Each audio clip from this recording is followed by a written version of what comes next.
Hello, welcome and welcome back. This is Jacob and today we are going to be continuing the Let's Play for Reverse 1999. And in today's part we're gonna round up the rest of the Chronicles of Uluru London Dawning. Only a small bit is left, so let's get to it, right? So, first and foremost, I did a couple of things between this part and the previous part. Mostly, I finished this. Actually finished this morning. I sat down to try and finish it and hopefully record the rest of the story then in tandem with that. But it took me like 3 hours to just finish that, so this is being now recorded in a late evening, so I'm probably gonna have to delay this episode until until a day after. But that's fine.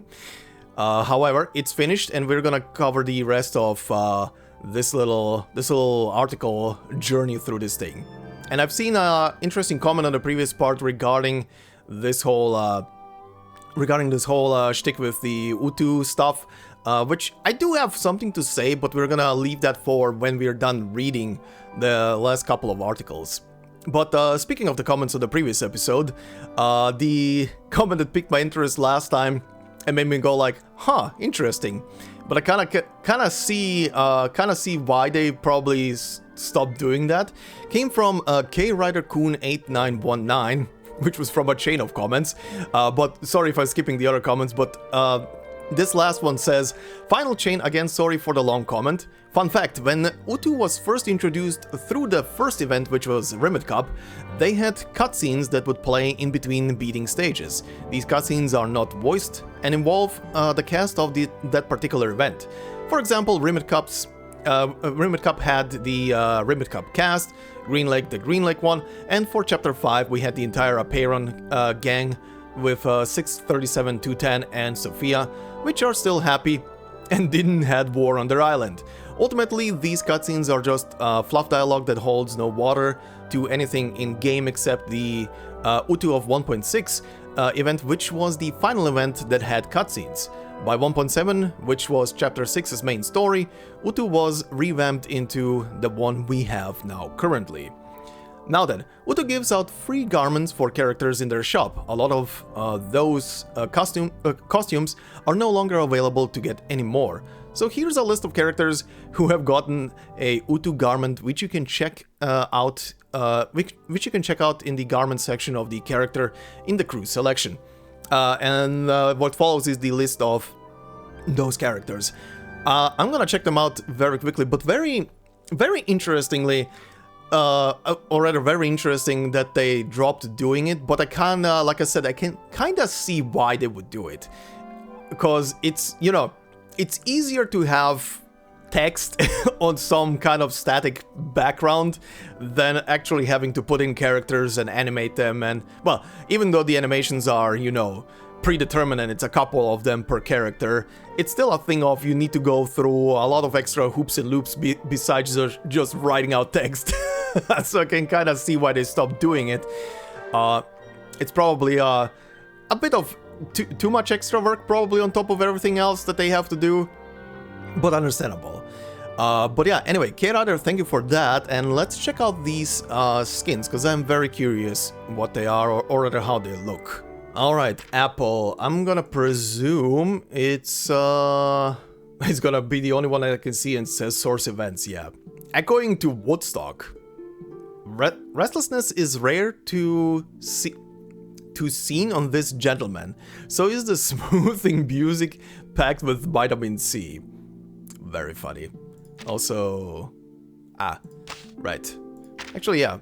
It looks ridiculous. Why the afro? Anyway, that's Apple. Eagle. These the Sixth Sense. All work and no play makes Jack a dull boy. Wow, double. We have a double, just in text form, reference. Nice. That looks properly spooky. Alright, next one. Leilani. The adventure on the mountains. The wrong path up the mountain, the right time for admiring the sunset. Okay. Very nice. A mountaineering equipment. Fits well with her. What does it say? Hey my friend, reaching the summit is easier than you think. At least much easier than raising a flag on the Highland. Alright. Okay, last source. Antinomies. Mathematics is a vast castle one could explore for all eternity. That is very cute. I'm gonna guess this came with chapter 5. Considering mathematics, right? But yeah, very adorable. Alright, next one. Okay, Darley Clatter. I don't know what I expected, considering this is a rocking horse. Dressage. The combination of speed and grace is indeed possible. I like the flowers. The salad looks fancy. Nice. Okay. Holy, this is Zima? A day in the mountains? Oh, this one came probably with, I don't know the title of this story. I know it's the story after that was added after UTTU. I know it's actually, is it Japanese or is it Chinese themed? I don't know. But it's one of the two. A poem passed by, leaving a trail of wonder in its path. I think it's Japanese themed, right? I don't think I'm mistaking it, considering poems and shit. Okay. Damn. He looks like a different person. Oh, this is a change. Jeez. Alright, Miss Moisson. Why a nun? Outside the church, just for a pretty little flower. I don't know with what this came with. But that is a very fancy nun dress. Okay. Very pretty. Metropolitan Opera House. Sor Angelica Moisson. Asosima Soprano. Okay. Oh, this was with main story. Right? Considering they're mentioning opera. Okay. Oliver, my boy. Oh my god, he reminds me of, shit, the name is escaping me right now. Right, Arcanists, Stainless. That's what he reminds me of right now. The whole engineer vibe coming with him right now. Alright. See you at the Workers Club. A much needed break, just when it is needed. Yeah, really kinda reminds me of Stainless now. Okay. Funny. Mesmer. Cute. Also kinda funny. God. These old bikes were such masterpieces. It's just funny. A day to rest. A fresh world to meet. A new future to greet. Fits. Definitely fits with her. Sputnik. Why a sombrero? Eek eek. Shaka shaka chaka chaka. What? Wait, what the shit did this come with? Excuse me? Wait, is this maybe chapter 8? Because that's the only thing I can think of. What the shit? Why does this look like two balls? Why is... I'm not gonna... No. That's enough. That's enough. TTT. Okay, that's kind of funny. The way it's presented. Like, waiters from the 50s, the 60s. America. Nice. Saturday special. Oh, don't you worry. She definitely won't peek into your car. That looks very lovely. I like the hair. Very cute. Alright. Poltergeist. Why is there a tentacle? Why did you become one of the V-Many? Don't become a Seaborn. Under a different sea. Summoning her courage, she decides to try again. This time, she will reach for the warmth of the sun and the joy of bubbles. Aww. That is very cute. I love the flamingo. That is very cute. With what the shit did this come with? Okay. Adorable. And yeah, John here is our final one. The only one I have actually right now, of course. Race to the finish line. For her, 25 kilograms is just the beginning, a mere fraction of what she's capable of carrying. Damn. Damn, yeah, that thing was heavy as fuck. All PCs were so heavy. I'm not even joking. My first PC that I had at the end of the 90s, as small as the box was, I still have it stashed somewhere away. It doesn't have components in it. But just that box was so heavy. The casing was just so heavy compared to the way bigger casing I have for my PC nowadays. Like, jeez. Alright, anyway, these were nice. Back to the topic. Alright, so yeah, in other places that I saw you guys brought up was the next chapter story, the connection between that chapter 8 and the other two stories that we discussed before in this Let's Play. Like I said before, from what I'm getting for you guys, the story for 2.4 is definitely like a connected line of stories all the way from 2.0, 2.1, chapter 8, and then now 2.4. So, like I said, I'm gonna wait, because I don't want to wait too long to skip on so many stories. I'm gonna wait until they add the J story back, so the 2.0 one. Then I'm gonna do chapter 8 right after that, if nothing else is gonna be there to do it for the Let's Play at that point. And then whenever they add 2.1 back, do 2.1, and whenever they add 2.4 back into the game, do 2.4. Just so I have a bit of cohesion between the story, between the stories. Like, I want to have at least some kind of semblance of the storyline that is progressing. Even if, from what I also saw from you guys that you brought up, again with no spoilers, which I appreciate, that there is the stories itself do explain themselves pretty well, and the characters. It's still, if it is a storyline that is progressing through so many stories in a row, I kind of want to have at least some cohesion between them, so I'm not like second guessing or feeling like I'm missing out on something.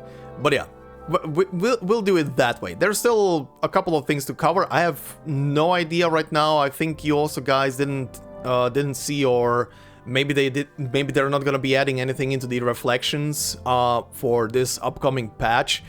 And if that's the case, I mean, there's a couple of anecdotes. There's still the roguelite mode that I didn't do yet, which is probably gonna be a good time to do it in that case, and a couple of other things. But yeah.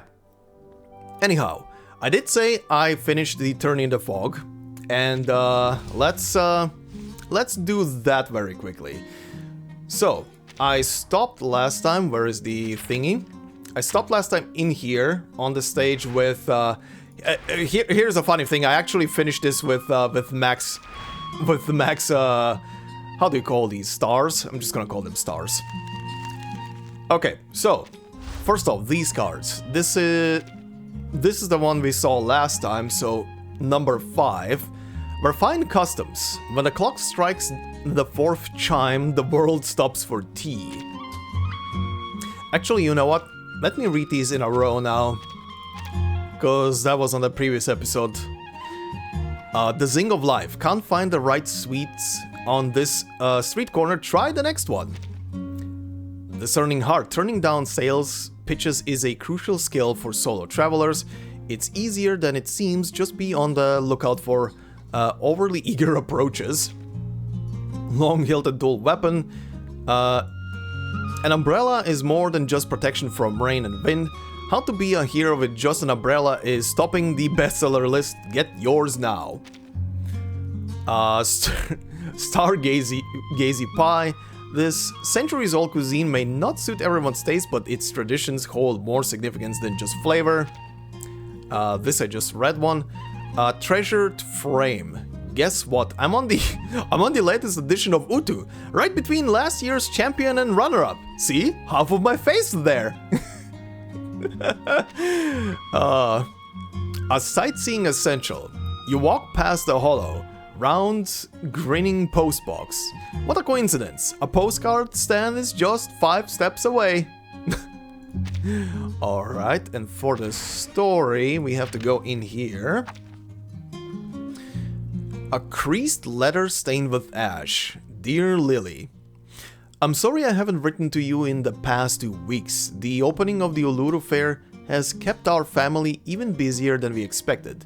Athletes and tourists are everywhere now, filling Cross Street with a cacophony of accents. Aunt Martha says even pickpockets would be overwhelmed by the chaos here. With the preliminaries officially underway, the shop will surely leave me with no free time at all. But I haven't forgotten that promise, and I'm sending you a locals guidebook to ensure you have a wonderful time at the fair. Keep this letter with you and you'll enjoy it to the fullest. First, avoid vendors claiming they're officially registered with the fair's report list. This is a new fair for Uluru, and any claim of registration is bound to be false. Second, always bring an umbrella in London, unless the floor ritual events manage to conjure up some rare sunshine. If you forget, look for Bernard's umbrella shop near the florist with the antler decorations at the street corner. But here's a trick. Look across from it. Down the alley there's another umbrella shop. The prices differ by 5-fold, but the products are identical. In fact, both shops have the same owner. Wow, really?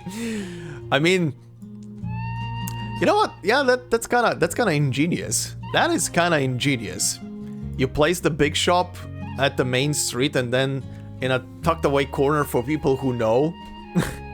Interesting. When you reach Cross Street, you must try the fortune-telling ice cream. The man's cart may not be the newest or most eye-catching, but wherever the orbiculum on its handle goes, it draws a crowd. For just 2 extra pence, the vendor will predict your favorite flavor. If he gets it wrong, you'll get a free ice cream. It's the best deal ever. Too bad I've never managed to get a free one. He must either be a fortune-telling master or an ice cream genius, because I love every flavor he picks. Well, that's a you problem, buddy. You mentioned wanting to buy a tea set in London. The porcelain shops on Cross Street aren't anything special, but I recommend a shop east of the square. Its sign reads herbal specialities, but inside it's filled with consigned tea sets. Mrs. Winston, a connoisseur of elegant tea sets, would surely be delighted to help you find a unique one. Mom's calling for help, but I have to finish with this. Mom and I have reserved a great spot for you at the restaurant, complete with a bouquet. Guess what kind of flower they are? I've also prepared mashed potatoes, pudding, and fish and chips for you. I can't wait for your arrival. With love, Monica. Okay, that was very sweet. Okay, this one I barely did anything in, but anyway.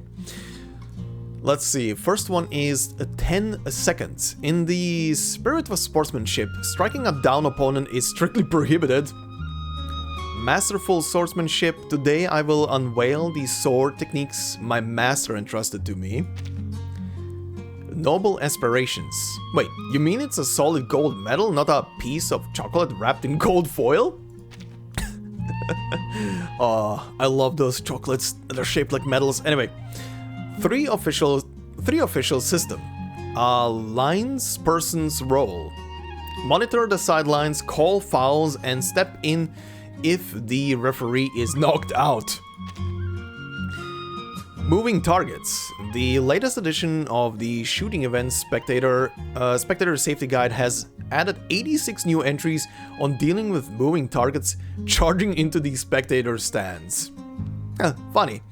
That's one of the upgrade items, this key. Okay. And then we go back into here. No, not into there. Into here. Uluru Special Bulletin. The 4th day of the Uluru Games finals concluded yesterday at 8 PM local time, with 11 gold medals awarded. Let's relive the highlights of yesterday's events. Track and field. In the 800-meter steeplechase, Serbian athlete Zoran Begovic clinched gold using the unique consecutive teleportation arcane skill. Alright. Also, Serbia is my neighboring country. Once upon a time, Croatia, Serbia, Bosnia, and so on were one country called Yugoslavia. Then came 91 and everything went to shit. And we are now our own places. But there was a period from 91 to 95, which was... yeah, I was up in Germany at that point. War was happening. Anyway, in the 10,000 meter vehicle race, the Arabian athlete Hussein took the gold on a magic carpet, citing his expertise from having published numerous papers on aerodynamics. Fan favorite ace driver Agnes. Hello, Daybreak crew. Sorry. Fan favorite ace driver Agnes was disqualified after her vehicle was revealed to be an awakened Arcanist. Okay, that's funny. In the 1,500 meter weighted run, Lily Morris and John Titor claimed gold in the 15 kilogram and 25 kilogram categories, respectively. Ah, lore behind the skin. The 35 kilogram category was disrupted when the track was damaged by heavy weights and had to be rescheduled for 2 days later. Marksmanship. In the winged key archery, Zemleweiss, scored 96.39 points to lead the group and advance, leaving the venue early to attend to her fieldwork.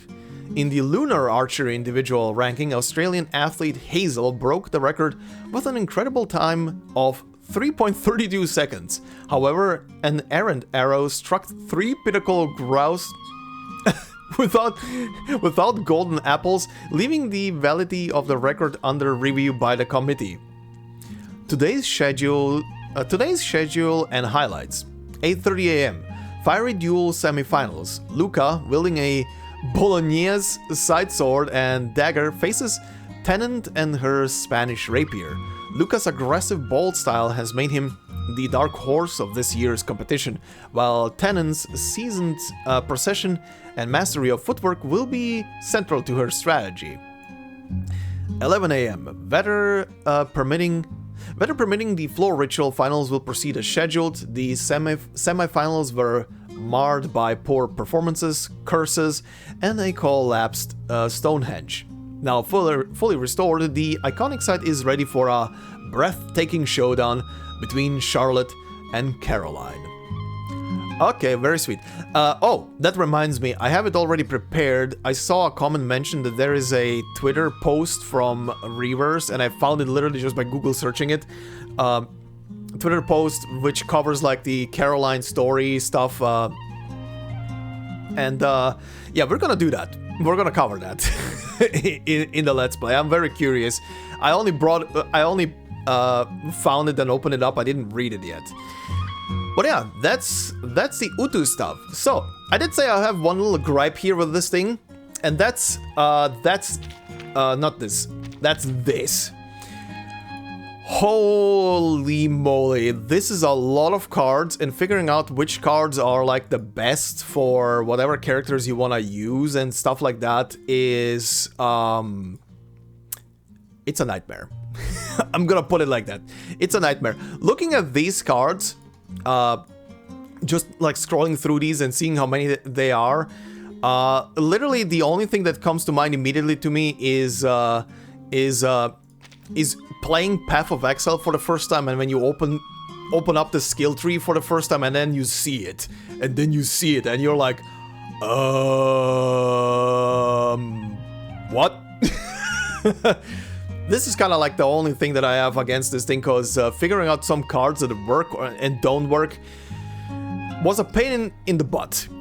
The thing I would suggest for this mode, and I don't know if they did it already in future iterations of this thing, but quite honestly, just like they have this thing here, which is just so you can see your record, I would love it if this was, instead of my record, or maybe my record, plus something else, if this was like a switchable thing where I can also see what other people used. And by that, I don't just mean the setup, like this, but also that I can see like other people's like cards and everything that they had and used for the stages. That would be amazing. That would alleviate the one problem that I don't like about some games when they have something as complicated with that. And that is the thing. If you're playing a game, you want to be immersed in it and play it and figure it out while you're playing it. But if you get presented with something like this, and your first thought is, well, I think I'm gonna Google this.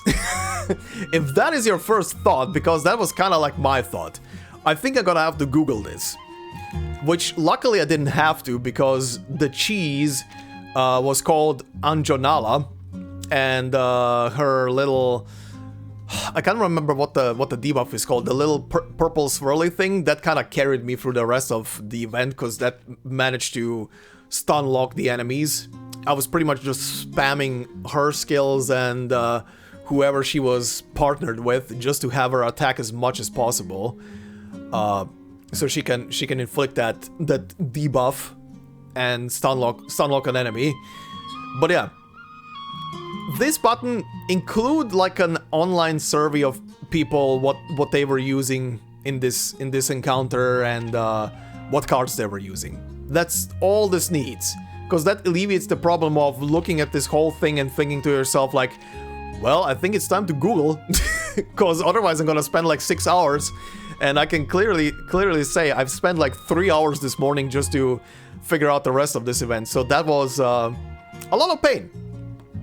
But yeah, anyway, I would be interested what your guys' thoughts are on this, because this is only my first encounter with UTTU in these past couple of months that I've been playing this game, so these are my initial thoughts. Maybe it's gonna change over time, maybe not, but considering from what I saw in the comments that this is a thing that is always, these fame cards are always a thing, yeah, I feel like just adding a little thingy here that would let you see what other people used as a little guide, sorta, without having to leave the game and go and look up someone's video or Reddit post or whatever the hell. I think it would help a lot. But yeah, that's that. So, it's time for some escapades. Oh, this better be a very whimsical story. This better be a very whimsical story. I want to go out on a story with these Uluru games in London that is just funny. Anyway, night escapades on a cross street. Flutterpage, Liberty, Little Miss Y. Why so many names, oh my? And still, I wonder, why ask why? Good lord. This better be funny as hell. This better be funny as hell. A bird champion, huh?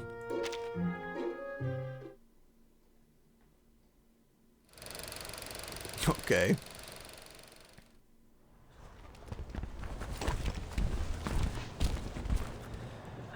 Months from now, flyers from the Uluru games will be drifting on the wind, bringing long-awaited good news to this city shrouded in thick fog. But the locals know nothing of it yet, including Liberty Grove in East London. She finishes her knocker-upper work for the morning and makes her way home, once more on her own, before she makes a stop beneath a fateful Eve. Oh, interesting. Also very cute. Interesting. Did they in the main portion of the story, did they say her actual name? Maybe they did and I forgot. Birdie.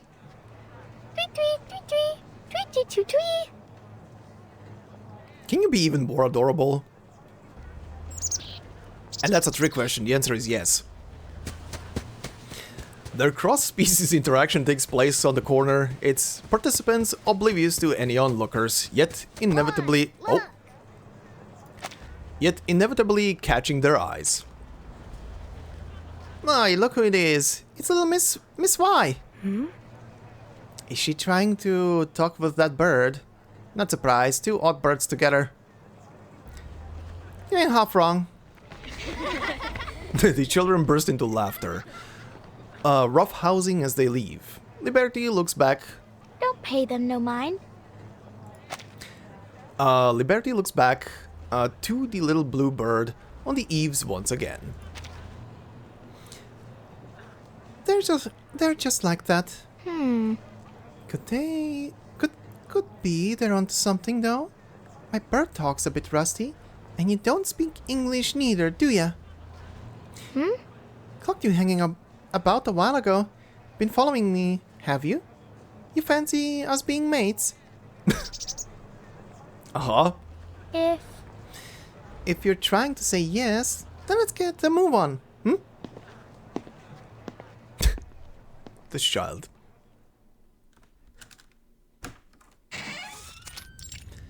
Liberty's home. Keep it down. Mom don't care for being disturbed while she's working. She'll go on a proper rampage. Oh boy. Just like this. Oh boy, I forgot that she has kind of like a very strange household. Was that it? I hope I'm not mistaking that with someone else. Just like this. Try to slip in through the window. Right.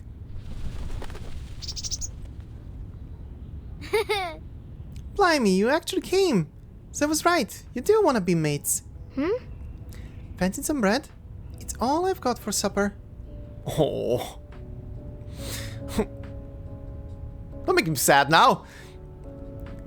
Let's share it. Here, I'll break off some bits for you. The bird hops forward, peering over the bread with its beady black eyes before turning away. Why? What's wrong? Don't care for bread? Oh. Oh, a bit dry in it. Idiot. Hang on, I'll fetch you some water. Liberty turns to find her father leaning on the doorframe, rubbing his forehead, a tired look on his face.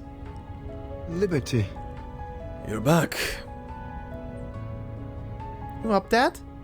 Why are you rubbing your head? Still got a sore noggin?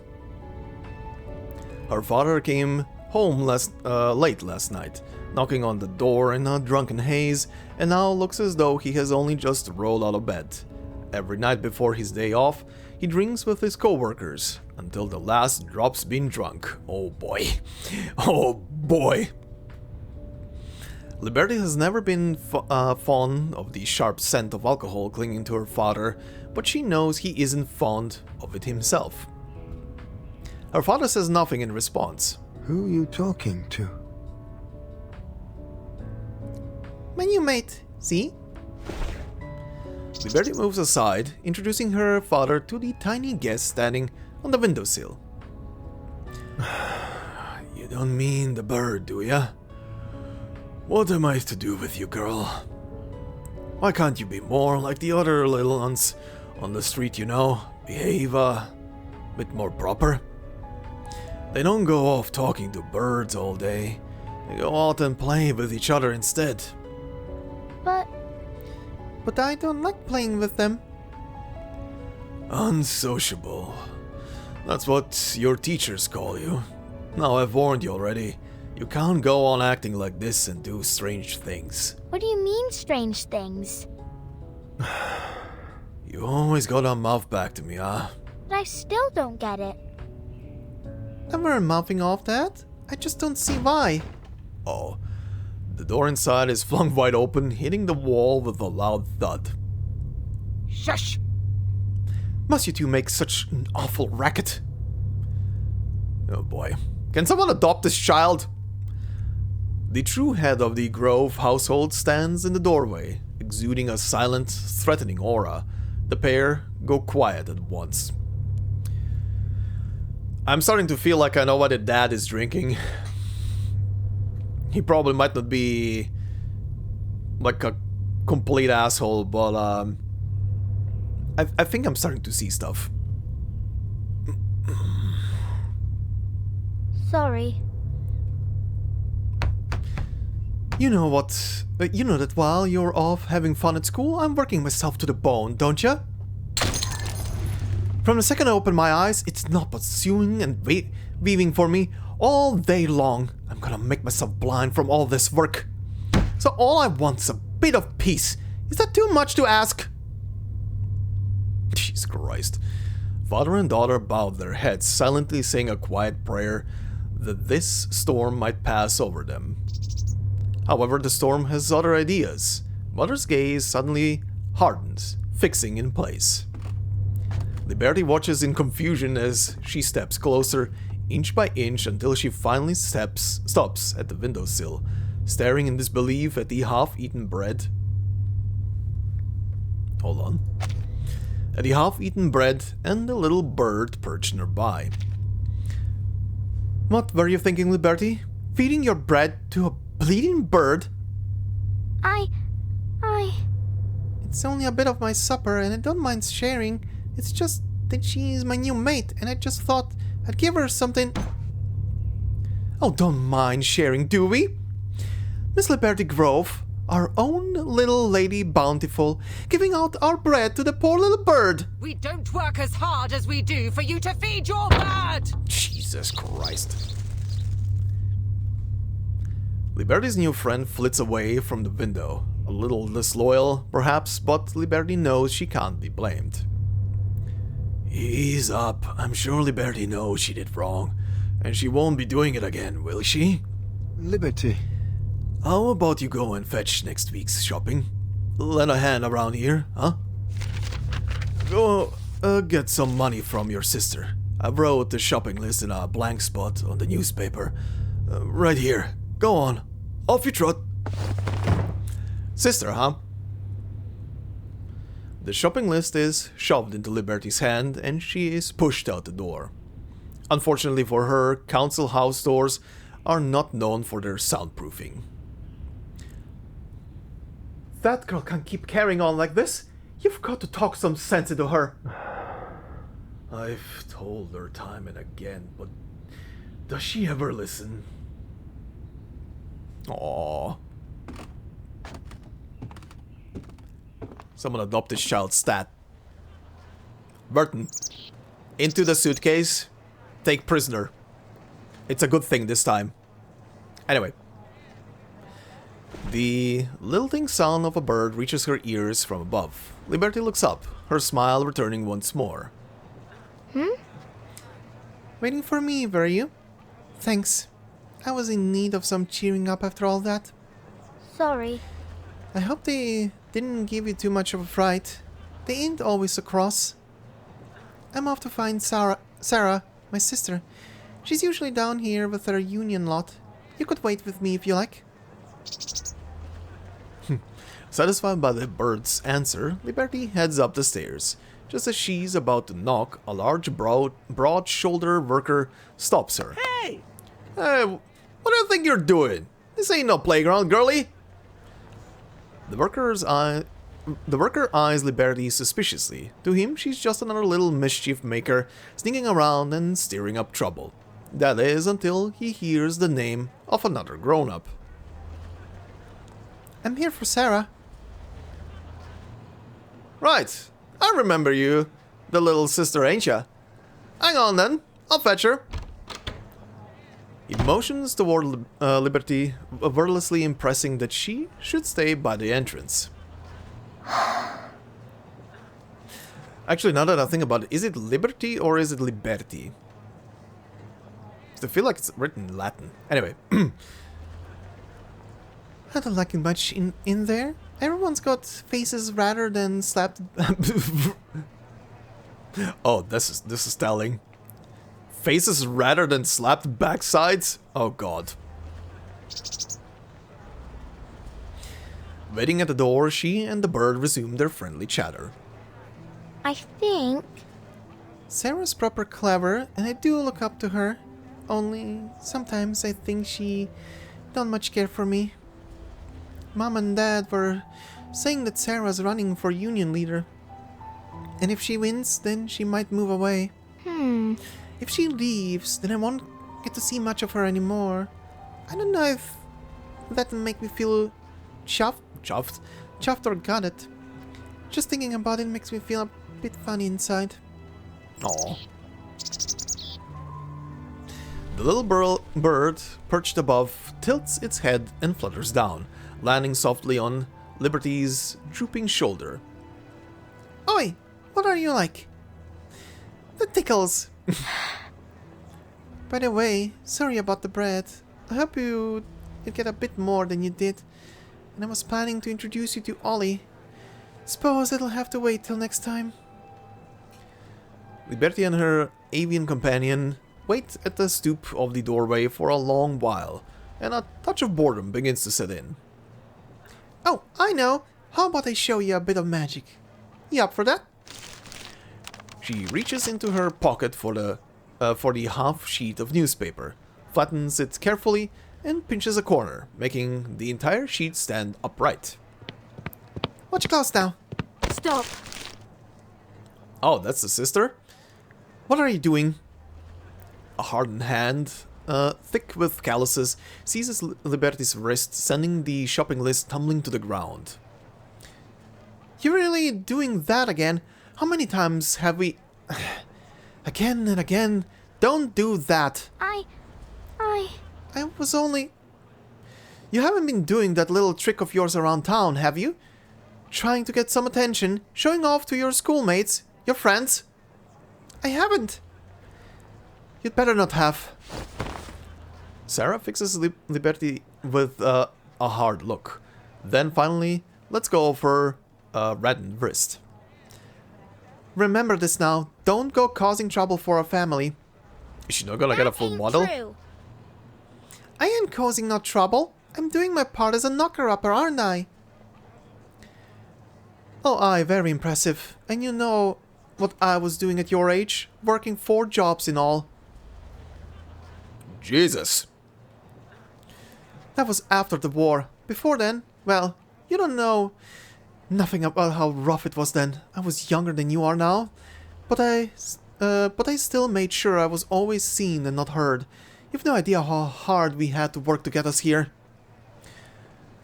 Liberty's head droops once again. The bird nudges her cheek with its wing, and once more, Liberty lifts her head. Why? Why do you always do that? Why are you always going on about how things used to be? And why do you always tell me not to use that? You wouldn't understand even if I explained. Just remember what I've told you. You'll appreciate it when you're older. I don't get it. It's always when you're older. But why, But why that's the way it has to be? If you've got all the answers, why don't you just tell me now? How is it you come up with so many questions? There's no why. A few passerby begin to glance their way. Sarah clears her throat and speaks more quietly. Enough. I've no time for your usual nonsense. Just tell me what you're up to. Oh, the poor baby. This poor child. Without a word, Liberty reaches into her pocket and hands over the shopping list with a bended head. The shopping, is it?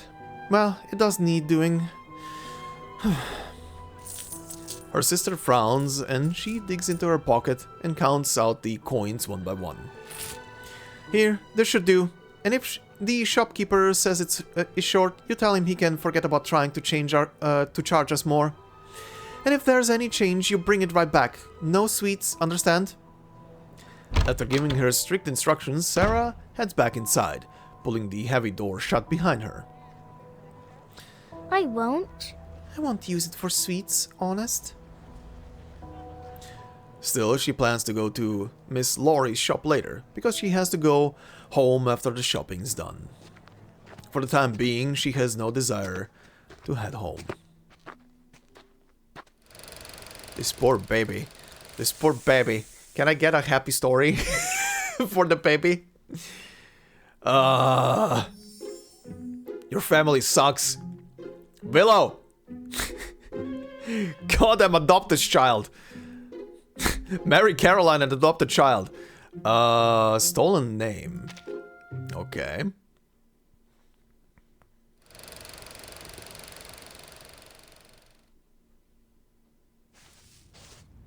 Oh.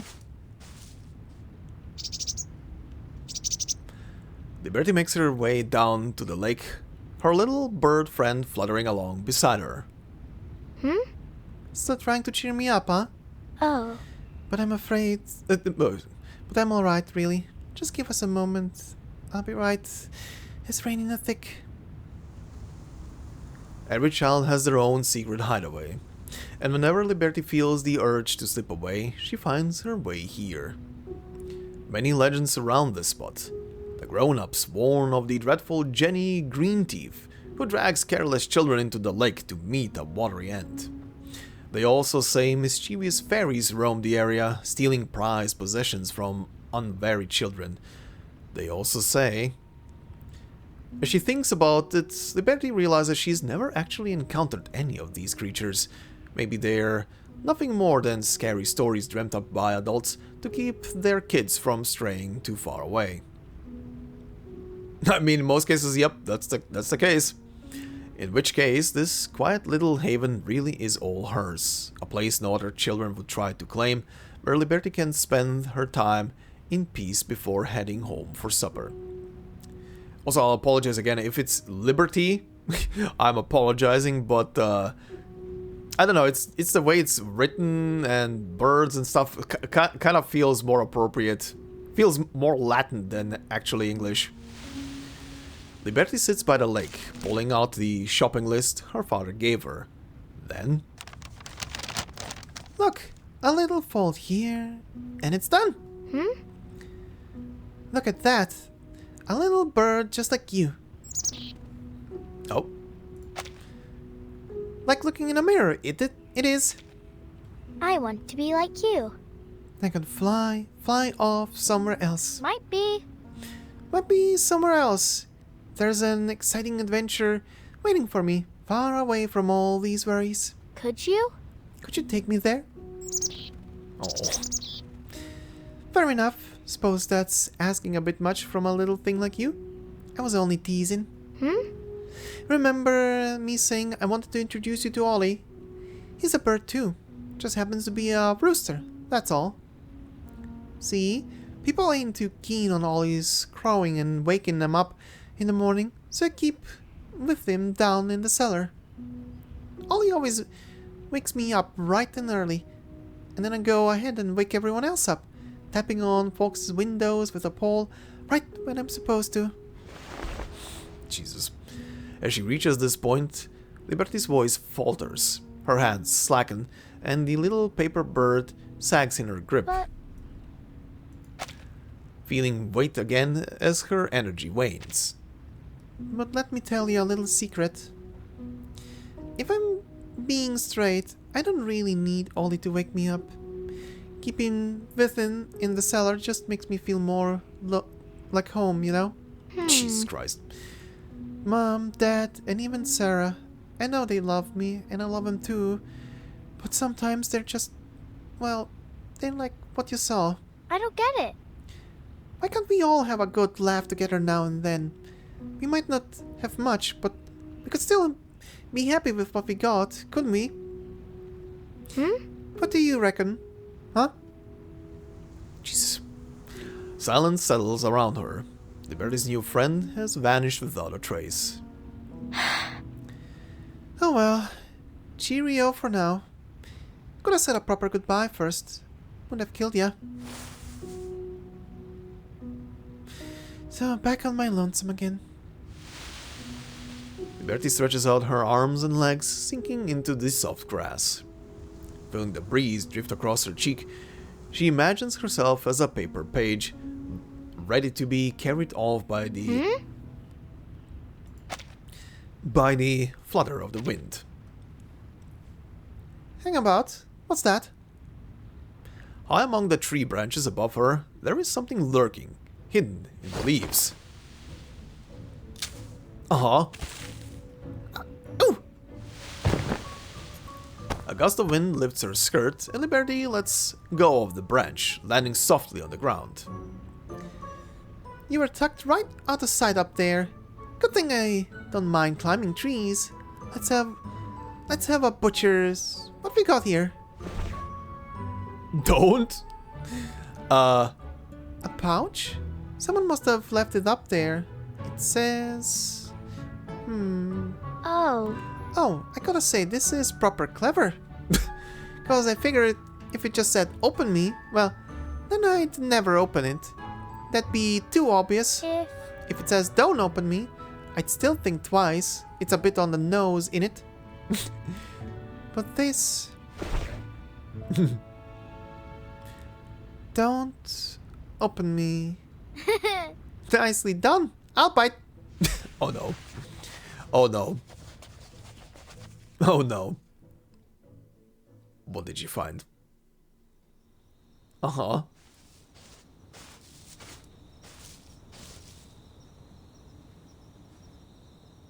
Okay. What is this now? They're using... I think they're using Ulu's portrait. Hello? Are you alright? Why are you sleeping here? Wake up! Morning. That was a lovely nap. Oh, hold on. Why did I nod off? Is it nighttime already? Still drowsy, Liberty wakes herself up, springing up from the soft grass and glancing around in a daze at the girl standing beside her. I do apologize. Oh, never mind. Who are you? I do apologize. I hope I'm not interrupting, but this isn't the safest spot for a nap, you know? Hasn't anybody ever warned you? People say crafty fairies wander about here, waiting to swipe your most precious possessions when you aren't watching. It's you! The girl is one of the few children she's seen out in these woods. They've waved in passing before, yet never even told each other their names. I didn't think anyone who comes out here would believe all that. But they're all real. Blue Caps, Jack Frost, the Gert Dog, Pistosaurs, Black Anise, every one of them. Though most of them aren't nearly as nasty as they say, you look at the odd troublemaker, you might want to have a look if you're missing something. Let's have a look then. Purse, shopping list. Yep, all here. I've not lost nothing. Isn't this yours? The girl pulls a very familiar pouch from her pocket. Its label dispels any lingering doubt. That? No, I found it up in the tree. Hang on, I remember now. It was right as I opened that pouch that I got all drowsy. But doesn't it say don't open me on it? Yes. Yes, and who could resist opening a bag that says don't open me? Come on now. I suppose you have a good point. The girl hands over the pouch. Liberty takes it. But this is so curious. It's the perfect sort of trap a pesky fairy would leave. Are you absolutely sure nothing's missing? I don't think so. Well, alright then, if you say so. Don't you think you ought to get back? You're always home before sunset, but it's well past that now. You're right. I've still gotta do the weekly shop, and I'm in for a proper earful tonight. But wait, how do you know that? The girl clears her throat, looking somewhat bashful. I always sneak a peek at you when you come around here, because you can do that too, can't you? That? You mean... It takes only a second for Liberty to comprehend what the girl is talking about. Sarah's scolding echoes in Liberty's mind, yet the strange girl looks at her with such expectant eyes. Wanna see? Really? The echoes are gone the next second. Of course. This ought to do. Though her little blue bird friend is nowhere to be seen, the paper bird Liberty made remains close at hand. She lifts it gently from the grass, resting it on the center of her open palm. Watch carefully. Huh? Liberty throws the paper bird into the air. At that moment, the wind rises. A gust ruffles Liberty's dress and dances lightly through the girl's soft hair. The little bird flies upward. Wow! You called up the wind just like that! Yes. Yes, but it only works on paper or cloth. And only with light stuff. I can't budge nothing heavy. So you're saying you never lifted yourself up and tried to fly? That's the long and short of it. I can't fly. At least not yet. That's a shame. Still though, what you can do is impressive all the same. Just think, there's probably no one who can throw a paper plane further than you. Liberty blinks a few times and she mulls over the notion. Got a point there. Never thought of it like that. We'll have to try it next time. But promise me you'll keep mum about this, alright? My sis don't want me doing this in front of people. Of course. Of course, I'll keep quiet. But what's the fuss anyway? We were just flying a paper bird. I reckon it's cause she's worried I'll end up in trouble. I don't get it. I don't get it, to be honest. There's no... why. Sarah said. Maybe she's right. Since there's no answer, there ain't no point stressing it. The grown-ups sussed that out ages ago. So that's why they don't bother asking. Maybe it's time I grew up a bit. Stop thinking so much about all these silly little things. Be sensible, eh? Oh, Liberty gazes out over the calm lake in the distance, letting silence briefly rule this small secret place. But I still don't get it. Why is it there's no why? As Liberty's question hangs in the air, a fleeting moment follows. The only sound, a gentle whisper of the breeze over the lake. The girl opposite Liberty blinks as at last a smile spreads across her face. Wise if there's no why. A bit of a tongue twister, that is. Still, I might just know someone who could answer that question. Oh, is this gonna lead into her meeting Willow? What? Really? Of course. I know someone. Everyone calls her the administrator, and she knows the answer to everything. Maybe we could ask her someday. Administrator? The answer to everything? Sounds a bit dodgy. How does she pull that off? Do you reckon she knows what I had for supper last night? Of course she does. One time, she even told me the 5th letter of the 3rd line of a page 20. 20 in my favorite book, of page 20. From fairies snatching away belongings to a mysterious woman with all the answers, Liberty's new friend seems to live in a world full of fantastical marvels. Well, I have to say I'm intrigued. What do you say we meet up here tomorrow after school? You're on. I'll be here right on time. It doesn't take long for the two of them to agree on their next adventure. They call me Lamplighter. What should I call you? My name is Liberty. Okay, it is Liberty. But why was it distorted? She begins to speak, yet the words stall in her lips. The sounds poised to come to life simply fade away. Oh, did the fairy steal her name? Wait. What? What is my name? Oh no, this isn't good news. Now we know what those pesky fairies stole after all. They stole your name. Okay, I was right. Okay, and it is Liberty.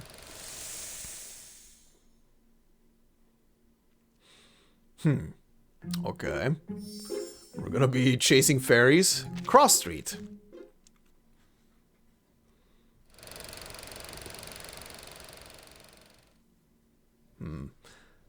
I know it mentioned the Allura games and everything, but at the beginning the flyers... Pardon? But I'm still wondering, is it taking place before or after?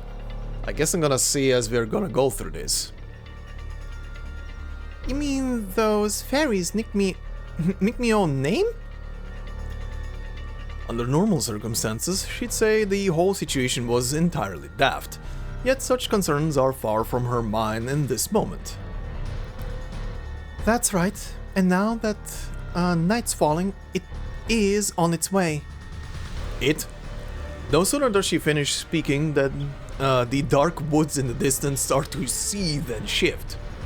There is something in the darkness. A sense of dread fills the girl who has lost her name. What's that? It's the banana. The Bananuk? It's a murderous beast, one which unfortunately goes after anyone who doesn't have a name. Well, that's very specific. Excuse me, Godzilla! I'm sorry. I just heard the Godzilla scream in the background that killed me right now.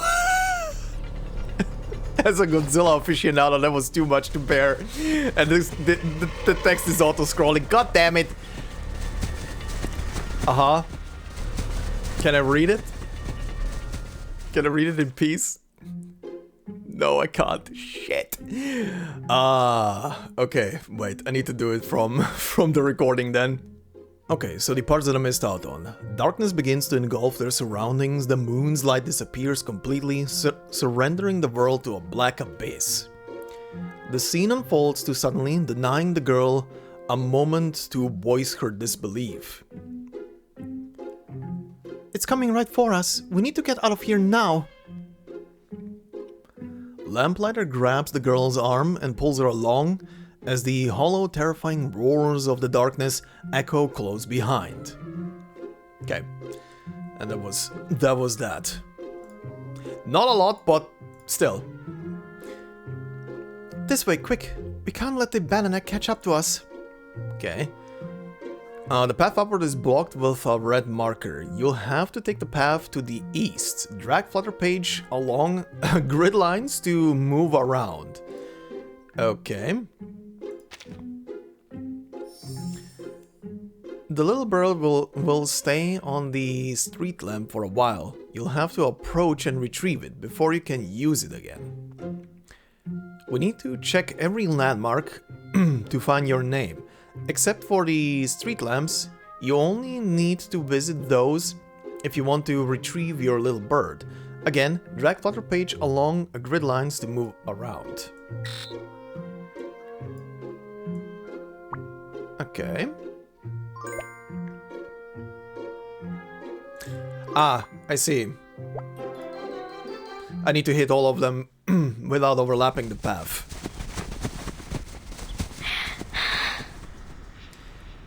Good thing I still remember how to run. Almost there. Through that cave and we'll be back to the streets. Huh? Cave? She can't recall ever seeing a cave like this around here. But there is no time for her to think about that now.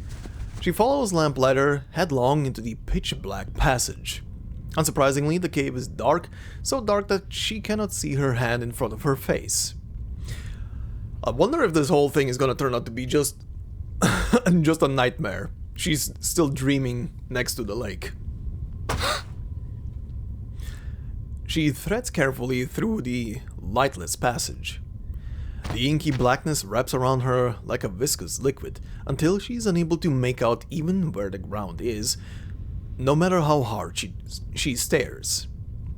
The creature of darkness, Bananak, the name Lamplighter called out in distress, now echoes in her mind. Lamplighter, it's pitch black in here. I can't see me own hands. The girl instinctively calls in the direction of her friend's fading steps. Oh, my mistake. Just a moment. A single clear knock resounds and the darkness is swept away. Wow. You've got a lamp. I'd completely forgotten about that thing. That's why they call me Lamplighter. This little light of mine helps me guide people along. But this teensy bit of light won't scare the Bananac. Let's make a run for the street. Come on. Lamplighter takes her hand, and the two girls break into a dash once more. This time, a soft glow illuminates the ground ahead, allowing them to run without fear of falling. The girls keep running and running on for what feels like an eternity, until at last the darkness seems to have shrunken. Okay. The path ahead clears, and incredible street filled with illuminated wonders stretches out before them. Ooh!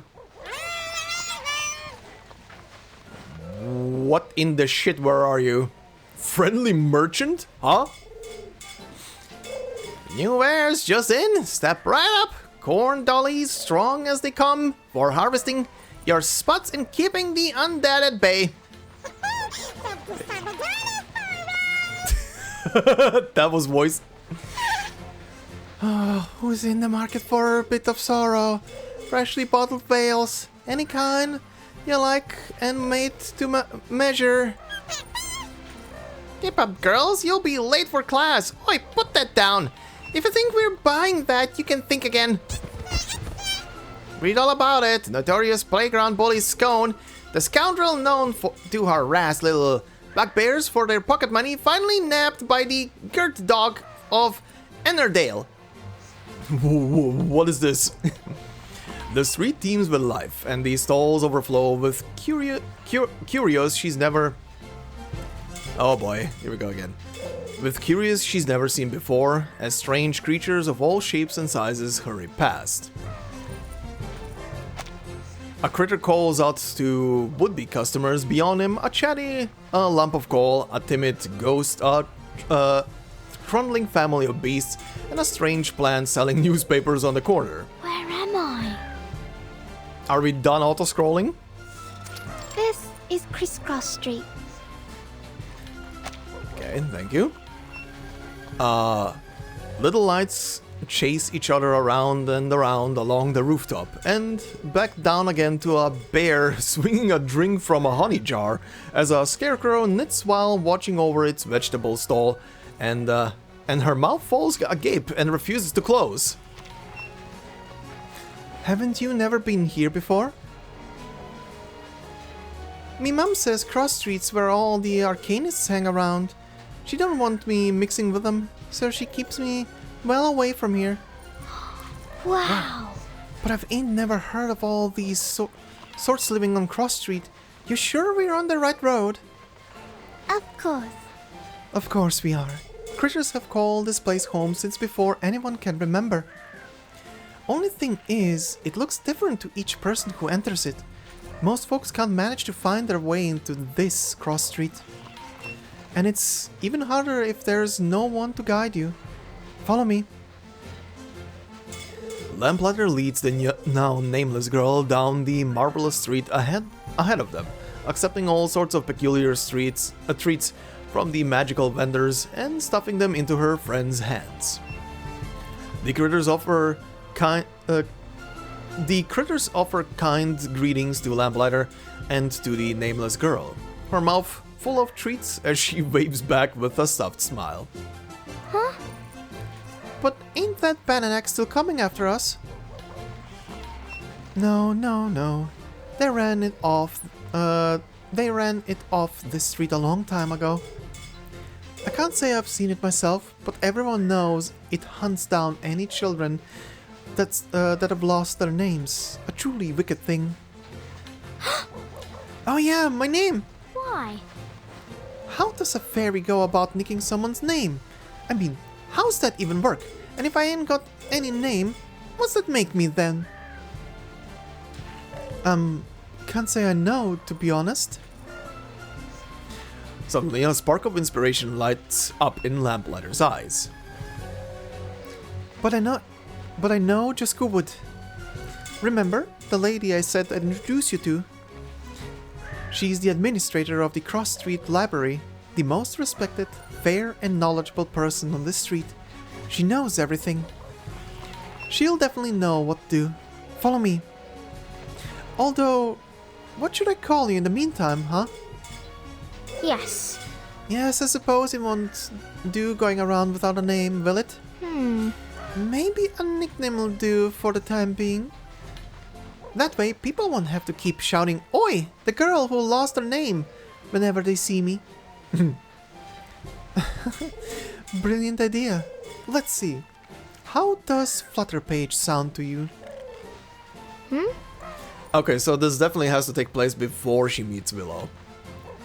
Flutterpage? That's right. I got the idea from watching your arcane skill fluttering around that page. I think it suits you perfectly. It reminds me of a sweet bird. Do you have any paper? It just kind of hit me, but are you the bird? You have the same kind of coloring as that little bird that was chirping around her. Even feathers in her cap. The paper bird is pulled out once again. Lamplighter unfolds it and neatly writes the name, the new name at the bottom of the shopping list. Flutterpage. That ain't half bad. Right then, Flutterpage it is. I'll stick with it till I remember who I really am. Just so then, I'll call you Flutterpage. Huh. They finally reach the roof of a grand 5-story building. Lamplighter pushes open the large, creaking door. Before them stretches a sea of books, cascading from overloaded shelves and pooling across the floor, claiming every inch of space, I think? Of space. Hello, Miss Administrator. Where are you? I've got a friend with some questions for you. Let's see who we have here.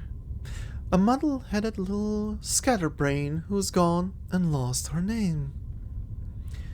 High above, a voice rings out, prompting Flutterpage to peer up toward the rafters. There on the shelves atop a teetering pile of books, a woman sits shrouded in shadow, her face hidden from sight. But Hello, miss. You must be the administrator, but there's one thing I should mention first. The reason I went and gave myself a new name is so people wouldn't call me things like what you just called me.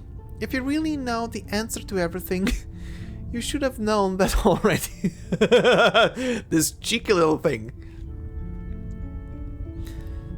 Indeed, I did know, but that doesn't change the fact that you are, in fact, a muddle-headed little scatterbrain. Come on, Administrator, don't wind her up. Since you already know everything, could you tell us what we should do next? First and foremost, she should find her name without delay. Otherwise... Well, first things first. Little scatterbrain, think carefully. What did you eat last night? why? What's that got to do with anything? Well, I had... Strange.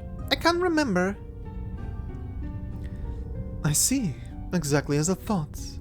Without a name, you'll start to forget your past. Then, soon enough, you'll lose your identity altogether.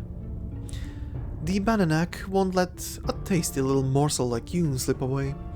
So it looks like you're stuck on the street, unless you intend on becoming its next meal, that is. For a moment, Flutterpage is left speechless. Deep down, a sliver of doubt remains. Could all of this simply be a dream? That's what I said! Still, the fact she can't remember her own name or what she ate is undeniable. Whether a dream or reality, she must face this head on. Alright, so what am I supposed to do now? Do you know where most people end up finding what they've lost? I suppose. In their pockets, usually, wouldn't you say? Not such a scatterbrain after all. Flutterpage's eyes widen as she reaches into her pocket, and sure enough, her fingers brush against something solid. Oh, Oh, this thing's been sitting in my pocket all along. but But this can't be me name, can it? I've searched it before, it's empty. Before Flutterpage can finish, the... Ooh, sparkles. What's this? It sparkles. The pouch in her hand suddenly begins to move. Sprightly luminous dots emerge from the seemingly empty pouch and drift into the air. They orbit Flutterpage, dancing around her with a serene glow. Fireflies? No, that's not it. These are... Upon seeing the gentle light of these tiny entities, a strange yet familiar sensation fills Flutterpage's heart. I remember now. Last night I had baked beans and vegetable soup. Wow. Wow. So then these little lights must be my name. The little glowing entities seem to understand Flutterpage's outburst and flit around her into lively loops before slipping back into the "Don't open me" pouch. Once they've swiped a name, fairies always make a point of finding somewhere to hide it. Typically, they'll hide names in items others hold dear, making it all the more difficult for you to get it all back. But then leaving one part hidden on your person, while you remain oblivious, running around in circles, is exactly the sort of mischief they love most. Gotta admit, it's a clever trick. Pity I'm the poor sod they've gone and played it on. Hang on a tick. When you said leaving one part hidden on your person, did you mean there's more to my name than just these little fellas? Naturally. Now, I see that your name consists of 7 letters, which means 6 are still missing. Mind you, these fragile little fragments won't last long once parted from their owner. You'd best retrieve them before dawn, otherwise... Your name will be gone for good. And with it, so too will your identity. I've got it! I think... My going home for a good telling off's gonna have to wait. Oh, that's for sure. You're not going home yet, little Flutterpage. Little scatterbrain. Alright, so let's see. New friends, old friends. Alright, motorcycle outside, thank you very much for your commentary. And the dogs. I'll help you get your name back, don't you worry. The administrator said those fairies have hidden parts of your name all over the place. The one you've got in your hand there should point us to where the others are hiding. Let's have a look. Seems it's pointing us over there, ain't it? Norfa, it must be pointing to the zombie graveyard? Right, off we go. Hang on, what did you just say? Zombie graveyard? Alright, so...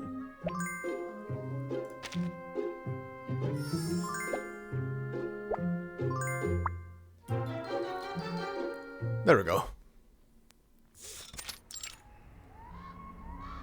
Zombie graveyard. Wow. So this is what a graveyard looks like at night.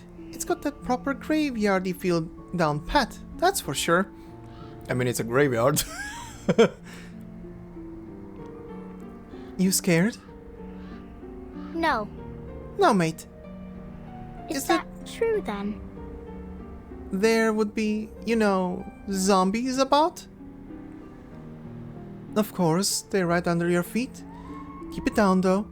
They'll all be resting at this time of year. Oh, sorry about that.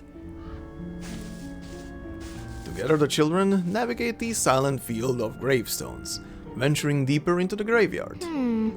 Strange, I haven't spotted any of those lights, but they should be close by, right? Didn't the administrator say fairies like to hide names inside things people hold dear?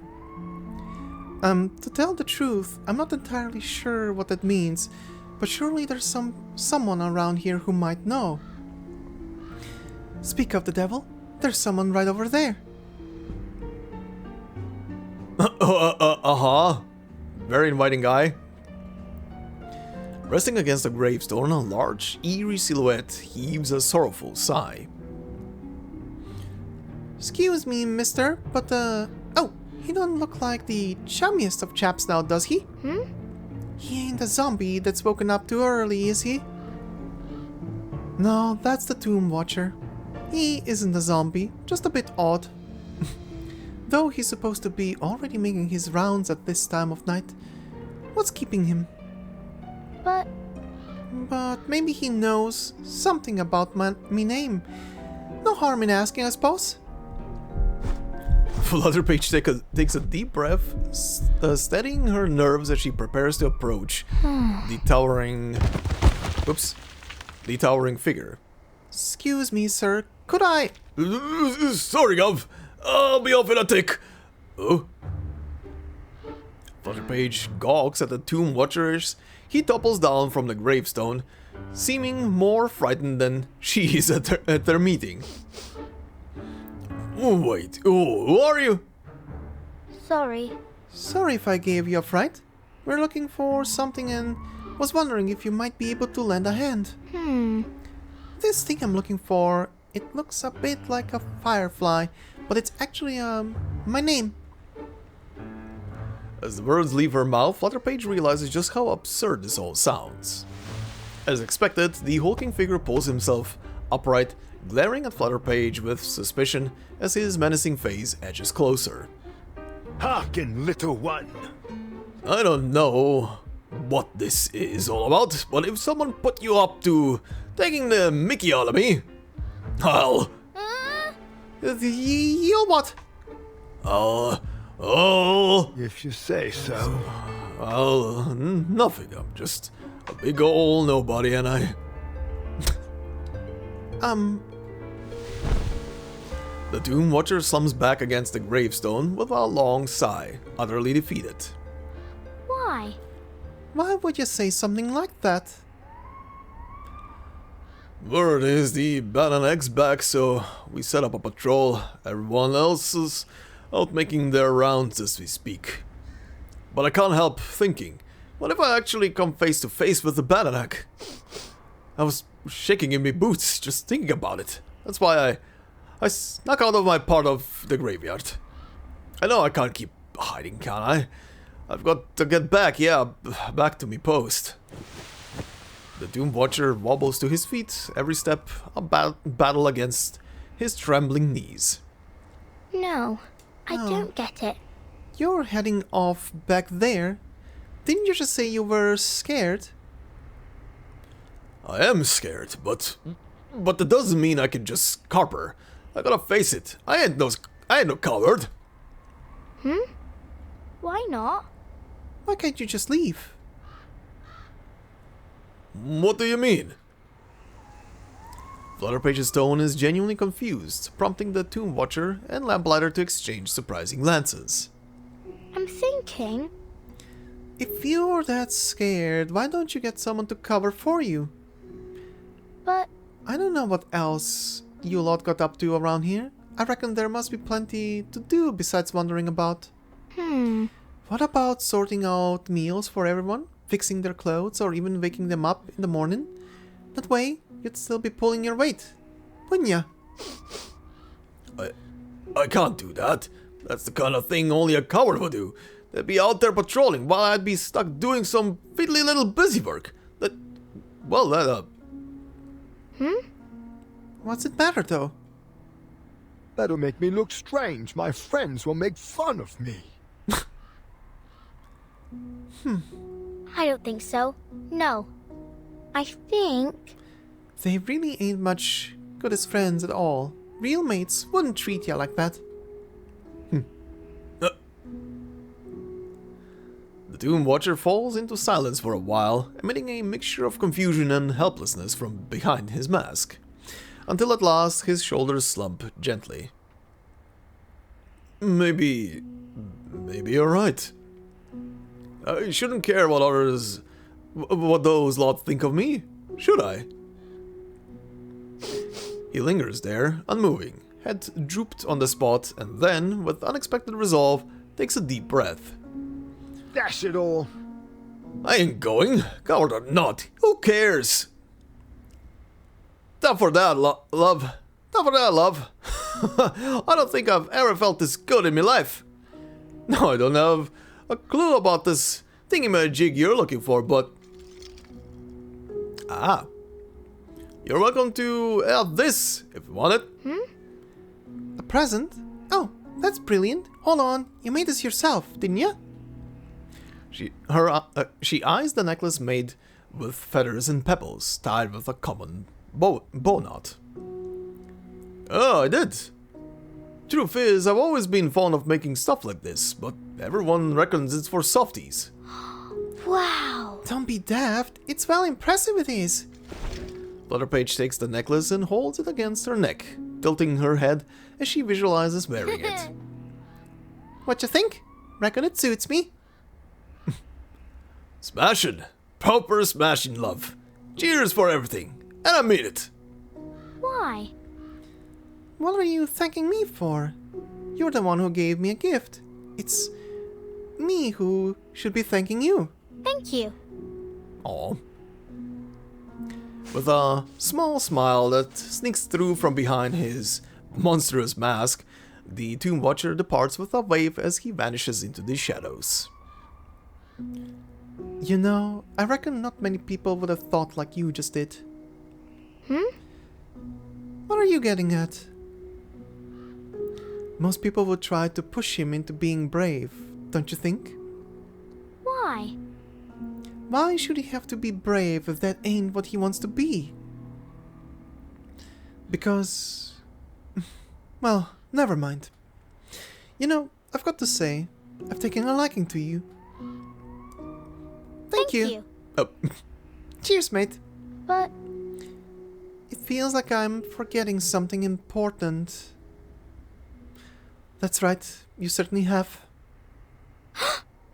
Oh yeah, my name! That's why we came here. But where could it be? Huh? the Tomb Watcher's necklace begins to warm in her hand, and the fireflies fly out to dance around Flutterpage once more. this is... Another bit of your name. Did they come out from that necklace? Of course, Miss Administrator did warn us that fairies liked hiding names in things people cherish. Looks like she was right once more. Wow. Doesn't matter if it ain't my first time seeing this. It's still bleeding amazing. Bleeding. Good news anyway.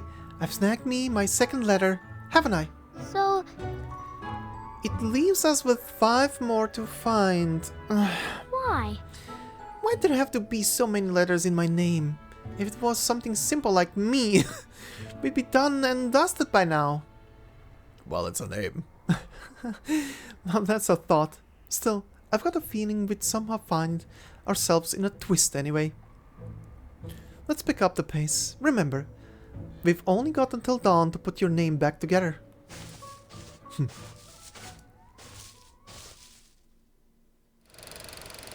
Fun enough, there was a enemy figure in Arcanists whose name was literally just Ya.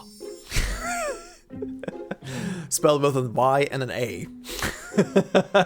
Very simple. Okay. Flowers and pebbles.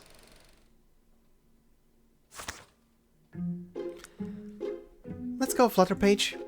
We've got to keep looking for your name. It looks like there's a bunch of paths that need illumination. We'll have to use our little bird to light them up, one at a time. Each street lamp lights up a different path. Look at the letters at the bottom. Okay. I get it. I get it. Light up this one. Huh, wait, there was a critter there. Hold on. Oh, you two better turn back now. That mad woman's out and about again. You mean the lady in the garden? I've heard stories about her. The garden's meant for everyone, but when the flowers bloom, she takes over like it's all hers. Those flowers are something else, aren't they? Even from a distance, they are right sight. What a shame. But there is no reasoning with her. Let's get a move on, or you'll be in for it. Thanks for the advice. Ha! Now is this talking about Willow? Okay, birdie collected. Oh? What is happening right now? Madwoman's garden? Holy, never mind, not Willow. Ah, perfect blossom, so delicate, so beautiful. Oh, my sweet little creation. Whatever am I to do with you now? Flutterpage and Lamplighter crouch behind a hedge, watching as the lone figure plucks a flower and brings it to her nose. Were it not for the dark red stains on her clothing, she might appear no different from any other gardener. So this is the so-called madwoman that Critter was talking about. She looks plenty nice to me. We can't be too sure about that. There are loads of stories about this lady. Rumor has it she's... Lambert bites her tongue. The lady in the garden suddenly flings the delicate flower to the ground in a fit of rage. Destroy you all naturally. Rip, shred, destroy! How...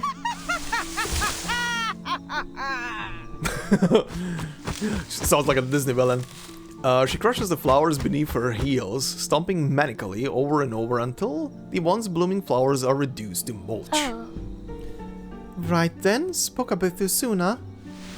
The girls glance at each other, but both taking cautious steps back. But it appears... Who's there? In the blink of an eye, the lady in the garden is standing before them. The girls gasp, frozen on the spot. Again, you noisy, insolent invaders think you can trespass in my garden again? A word in the madwoman's rant stands out to Flutterpage. Oh god. She's about to wire her into... into another mood. Wait, you mean... Are you the one who planted all these flowers, miss? Me? Yes, of course. I raised them. Every petal, every stem, each more beautiful than the last. And then I pluck them, smash them, feast on them, cast them into the mud. Despite flinching at the lady's outburst, Flutterpage's curiosity wins out, and she presses forward with her questioning. I don't get it. Bit strange, innit? Why grow all these flowers only to smash them up? Ain't you fond of them? Me? Fond of flowers? No. They are They're nasty. nasty, disgusting things. Thank you. But Why bother growing them if you hate them so much? I simply can't live without them. Their scent, their lovely vibrant hues, I simply can't live without them. The lady in the garden bends down and snaps off a bunch yet to bloom, tracing its delicate outline with her fingers. Ah, yes, this one. This will bloom into a Excuse me. This will bloom into a horror that plagues me day and night. Her movements are delicate, yet the veins swelling on her trembling hands betray the violent urges she struggles to suppress. You need them, but you hate them. No wonder you're in such a state. but But you've gotta admit, these flowers are certainly beautiful. if If you didn't care for them, not even a little, I don't think you'd be so beautiful. They'd be so beautiful. Beautiful? You really think they're beautiful? yes, They're bleeding gorgeous. Really? Is that what you see? Beauty? That's marvelous. Truly marvelous. In a trance, the lady in the garden rises, murmuring under her breath as she drifts into the blossoms. Where are you off to? She remains silent as the twigs slip as the twig slips through her fingertips, falling softly onto the petals beneath. The lady in the garden fades into the sea of flowers beyond them. And there's your name. Look, it's those fireflies again. Lamplighter's voice snaps Flutterpage out of the daze. Her eyes catch the soft glow rising from the fallen branch, similar to the lights they have seen before. Wow. Another piece of me name. The third letter. Honestly, I was prepared for the worst this time, but it turned out a lot easier than I imagined. So, Turns out the flowers were what she held dear. What's the matter? You look a little down. Reckon it'll flower again someday? Huh? The twig she dropped. Once we're done, I could stick it in a vase, see if it blossoms again, all pretty like. Flutterpage picks up the twig left behind by the lady in the garden and places it in her pocket. Alright. And I'm still in the middle of this. We've got 3 letters now. Let's get a move on. Time to find the 4th letter of your name. The fireflies are pointing this way. What's over there? Looks like we're headed west toward the afternoon tea club. The afternoon tea club, huh? Alright then. Dearest club members, let's see now. What do we get on our spread? What's here? What's here? Smoked salmon! Scones with blueberry jam. Chocolate and hazelnut cupcakes. Fantastic afternoon tea time, afternoon tea time. What else is there to nibble on? Devil eggs. Pea soup. Pistachio macarons. Fantastic afternoon tea time. Wait, what? This is not turning into Alice. Uh-huh.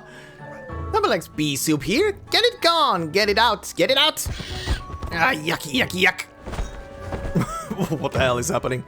Flutterpage and Lamplighter stare in disbelief as the unfortunate critter with the pea soup is seized and thrown out by the rest.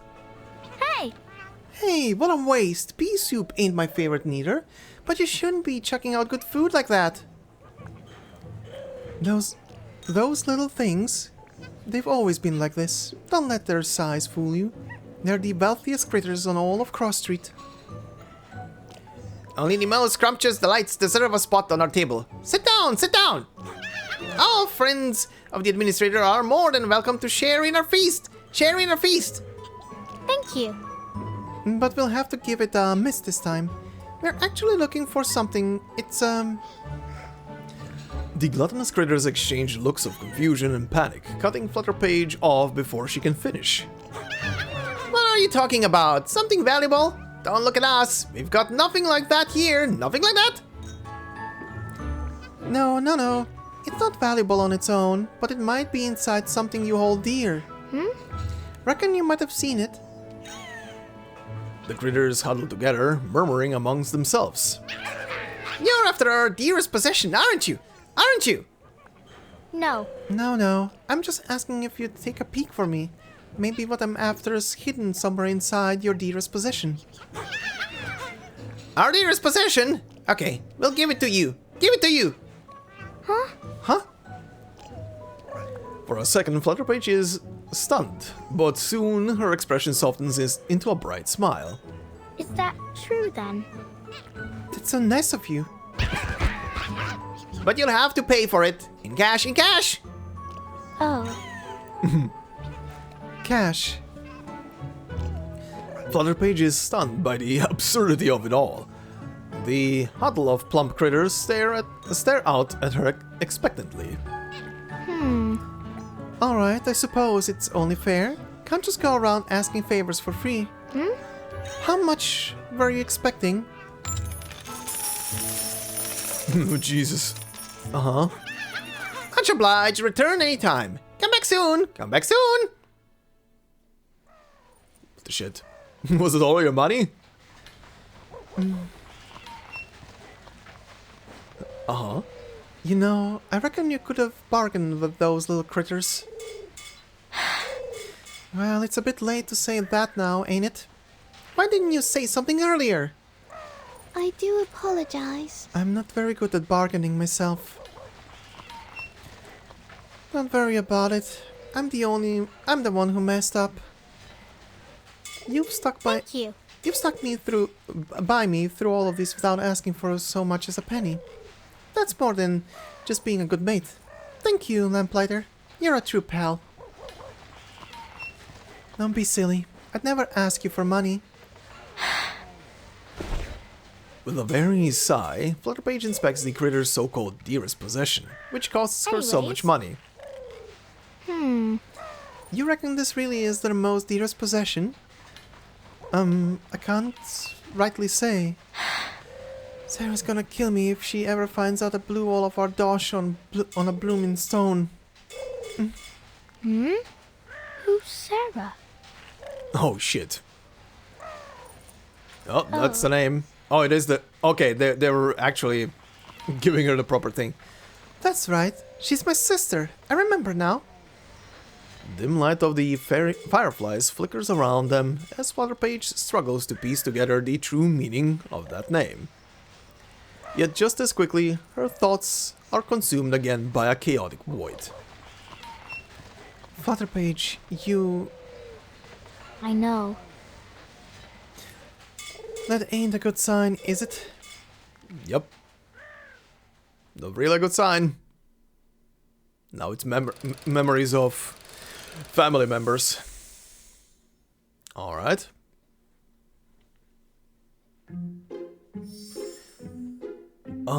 Peppy Paws. How much more is there left? 3. Okay.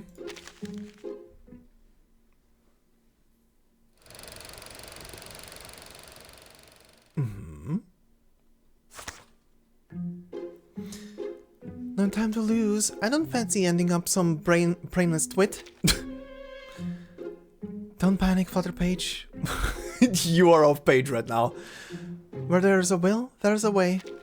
Which way are the fireflies heading? This way, to the east. East. That's a bit worrying, but here's a hoping I'm wrong. Uh-oh. Why are you worrying? Oh boy.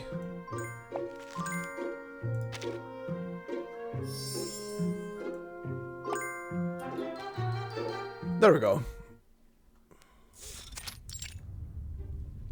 Meat canning factory. Oh yeah, good boy. Oh yeah, cool. Gets just scratchies. Well, look who we have here. A tiny squirt, bold enough to come sniffing around for my finest treasure. Sorry, but it's just... You will address me as pack leader. Right, pack leader. Yes, pack leader. You weren't trying to sneak a bite out of the cans? Honest? I'm not talking to you too much. Go gnaw a bone somewhere else. Yes, pack leader, right, pack leader. Flutterpage and Lamplighter watch in silence as the two dogs scamper off with their tails between their legs. Yes, pack leader. The truth is, I just need to borrow your treasure for a minute. You see, some sneaky little fairies nicked my name, and they've got a knack for hiding the things they steal in what other people treasure most. So I'm just checking if it's here. And why do you think they enjoy hiding their spoils in such objects? I suppose it's 'cause if it's worth something, they'll keep it tucked away, safe and sound, won't they? Exactly. Whatever trouble you've got with those little mischief makers is none of my business. You can borrow my treasure, but it'll cost you. Prove yourself to me in a one-on-one challenge. If you succeed, my finest treasure will be yours. To borrow. Flutterpage? Lamplighter casts a worried glance at Flutterpage. A one-on-one competition against such a powerful hulking hound hardly seems like the best course of action. After a brief moment of thought, Flutterpage nods her head with determination. I know, Lamplighter, but it's better than coughing up more cash. I'm game. But But one thing, I get to choose competition. Sound good to you? Uh-huh. Ready or not, here I come! At the sound of Gert's voice, echoing through the factory, Flutterpage, curled up in a hidden nook, presses a hand on her mouth to hide her laughter. No way he's ever gonna find me here. You're playing hide and seek against a German Shepherd. I hope you're aware of this. I am the hide and seek champ. One time, no one found me till it was already pitch dark and everybody just balked off home. Oh, that's sad. Core, look at all these tins. Jellied eels, Sunday roast, toad in the hole, Toad in a hole? steak and kidney pie, wow. shepherd's pie. That's my favorite. I wonder if it tastes as good in a tin as the real thing. You aren't the only one. Every one of us pups is dying to know what it tastes like. Where'd you lot come from? Shh, keep it down, or you'll get us caught. You think you're safe here? Huh!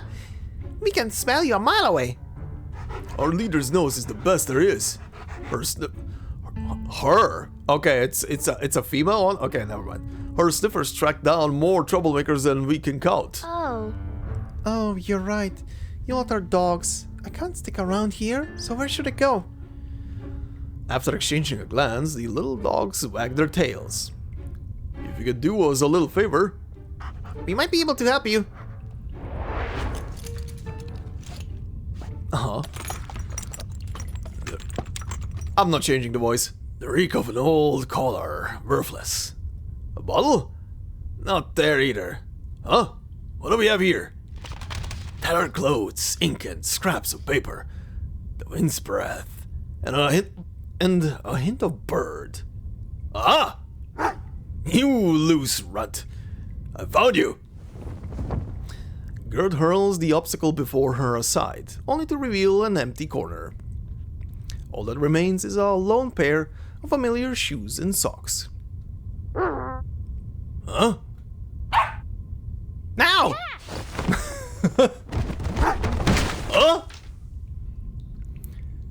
Boom! Flutterpage kicks up a cloud of dust and she crashes down from above, executing a perfect ambush.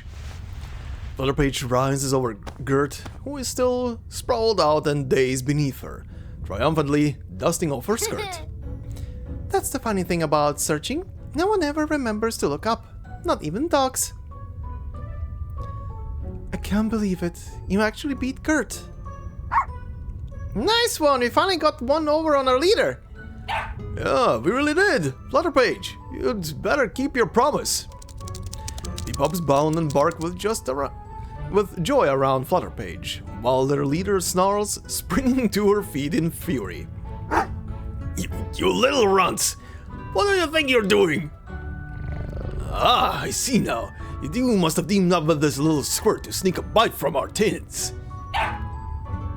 You've got it wrong, pack leader. You always treat us like we're still wet behind the ears. We ain't gonna steal tins no more, pack leader. We're good for something. Look, we even caught you off guard. yes. Yes, pack leader Gert. They weren't helping me just so they can nick a can of food. All they wanted in return was for me to be their witness while they proved to you that they are right clever little puppies. That's right, we're clever little puppies. We won't steal a bite from any of the cans, and we can still lend you a paw, pack leader. So how about taking us along on the next hunt? We hate being left behind waiting for everyone to get back. You clueless little mutts. Don't you realize that all I do is for your own good? Yeah, the more I'm going through this, the more I'm believing this is a dream. Every single one of these, like, female characters, in like a leading role is kinda resembling an aspect of her mother. And she's calming all of them down So be it. I've lost fair and square. Bring out the treasure. It's a tooth. The calmer of the two puppies wags its tail, carrying over a sturdy-looking fang. This is the fang I lost in a scrap with the black dog of Newgate a few years back. It was my sharpest fang, but I won the day. My fangs and claws are what made me the boss here. I've always counted on them to help me whenever there's a problem. This fang is a proud reminder of that.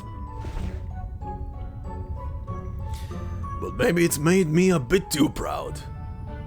Maybe I can do an even better job of being the boss around here without it. So take it.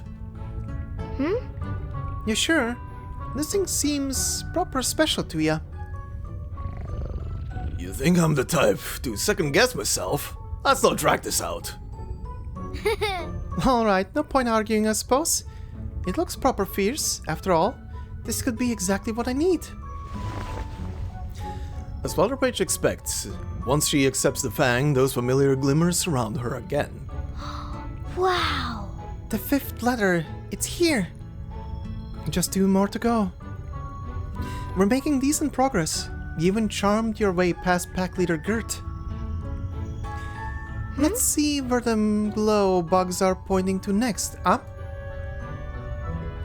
Funny, they're still heading east, but there's nothing else east on Cross Street, right? As their eyes meet, they come to realize what this means. I'm thinking. That means the rest of my name's not on Cross Street, don't it? Lamplighter's bright face darkens into a frown. It's out there, where the Bananak dwells. We have to face the Bananak, of course we do. We have to face whatever that thing is that screamed like Godzilla. Okay. Let's see. Through the darkness.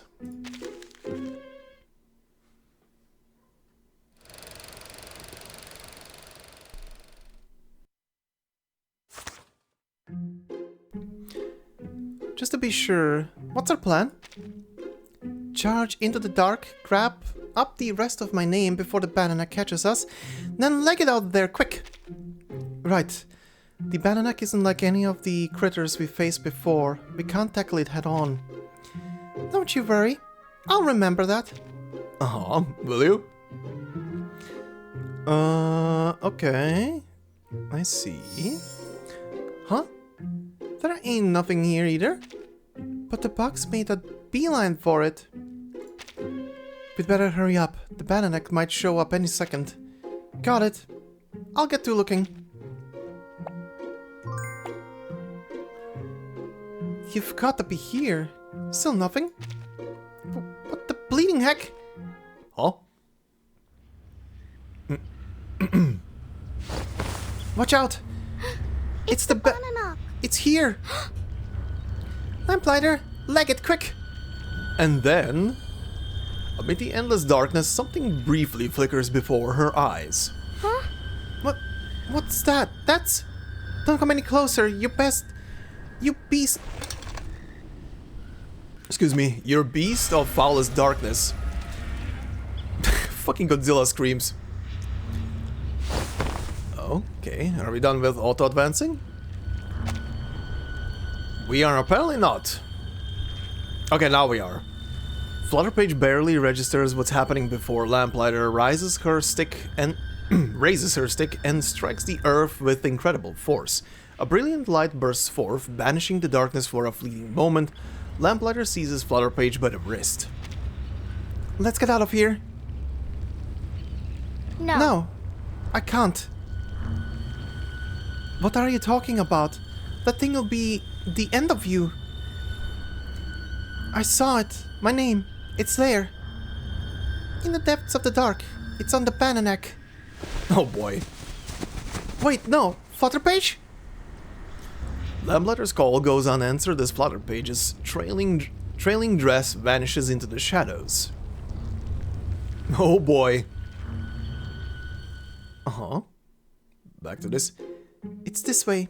I ain't giving up till I find it. It's so dark in here. Oh? Hey! Where are you? Her voice is consumed by the darkness, vanishing completely. No answer. Not that I thought it'd be. Being a child full of questions, darkness is a pain. It always remains silent, as if it's saying, "Don't ask me nothing." But I'll find ya. She moved across the grass, at first making every effort to step softly. But the silence around her is unnerving. Even the faintest crackle of crushed leaves beneath her shoes feels harsh and intrusive. Right then, if that's the way it's gonna be. And so she steps confidently into the enveloping darkness. There's Godzilla. Something is indeed lurking in the dark, as expected, bursting to life like an erupting spring.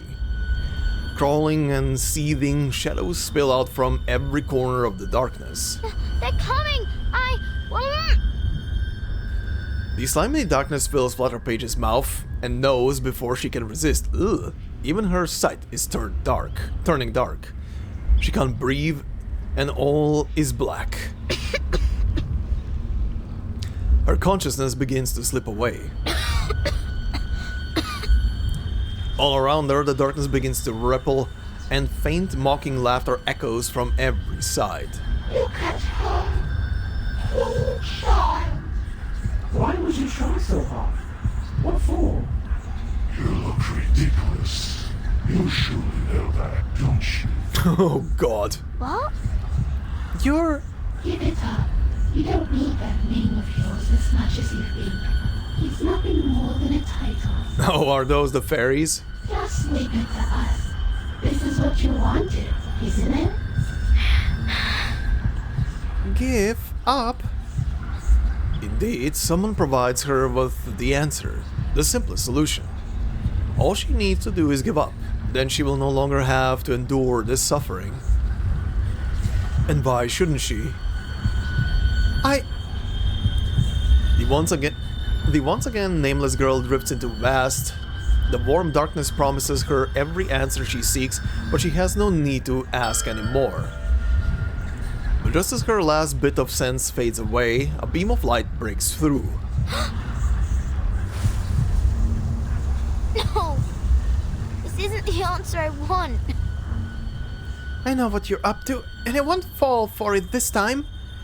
Look out, I'm coming in! Flutterpage jumps into the depths of the dark where the voice had come from. And then she crashes straight to the ground.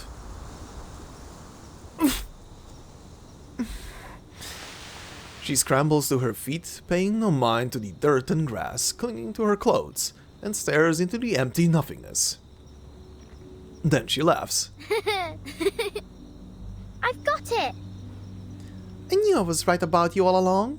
Pananak, you ain't even got a body. You're just an empty shell.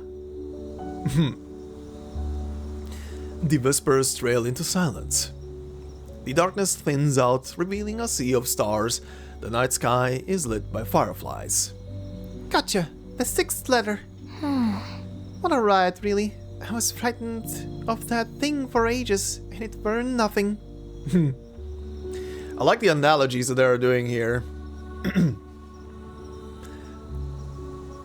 I really wonder at this point if it's just gonna turn out that she's just dreaming this whole thing. Flutterpage, are you alright?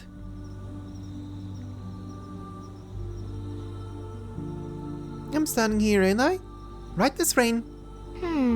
Turns out it was just me frightening myself all along.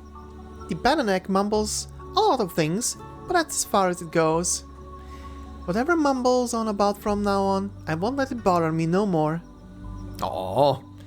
Lamplight's eyes grow wide, and after a short pause, she finally speaks. You're amazing, Flutterpage.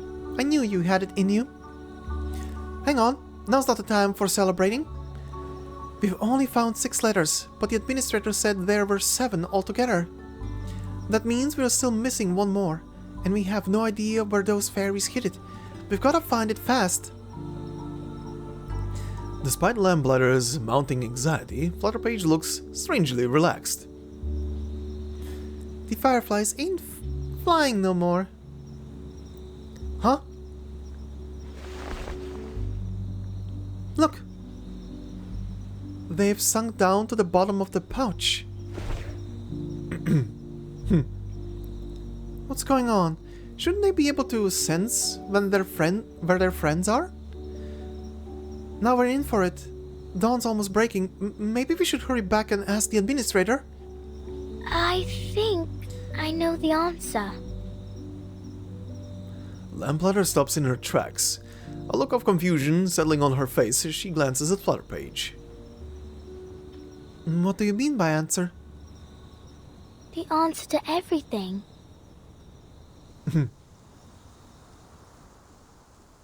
Wakey wakey, eggs and bakey.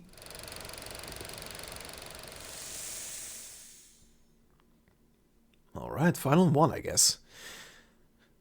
How will you... Oh, wait, I first need to... I forgot that I'm still in a maze. Doop. There we go.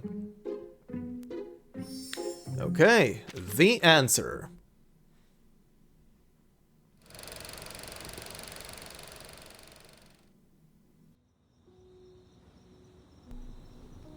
You know what? I've been thinking about all this, trying to make sense of it all. Grown-ups are always coming up with fairy tales to make us kids toe the line. Not me, though. Witches by the pond, demons under the bed. Once you've had a thought through all of the whys, it ain't hard to see they're just grown-up fibs. But this time, things are a tad trickier than usual. A world full of wonders. A best mate I could only dream of, a bunch of cheeky fairies, a terrifying monster, some magical trinkets. Overall, one heart-pounding adventure. All those fairy tale things appeared out of nowhere, right before me eyes. Like an adventure book made special for me. If this were a riddle, what'd the answer be? That's why I was thinking about... What I was thinking about. So... Do you know? Yes. You gave me a clue, didn't you?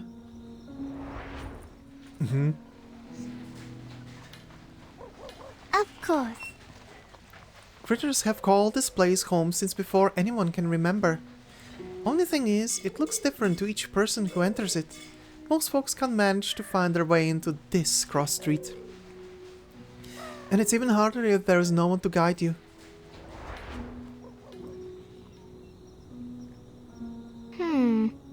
Right from the start, I had a feeling the critters were a bit familiar.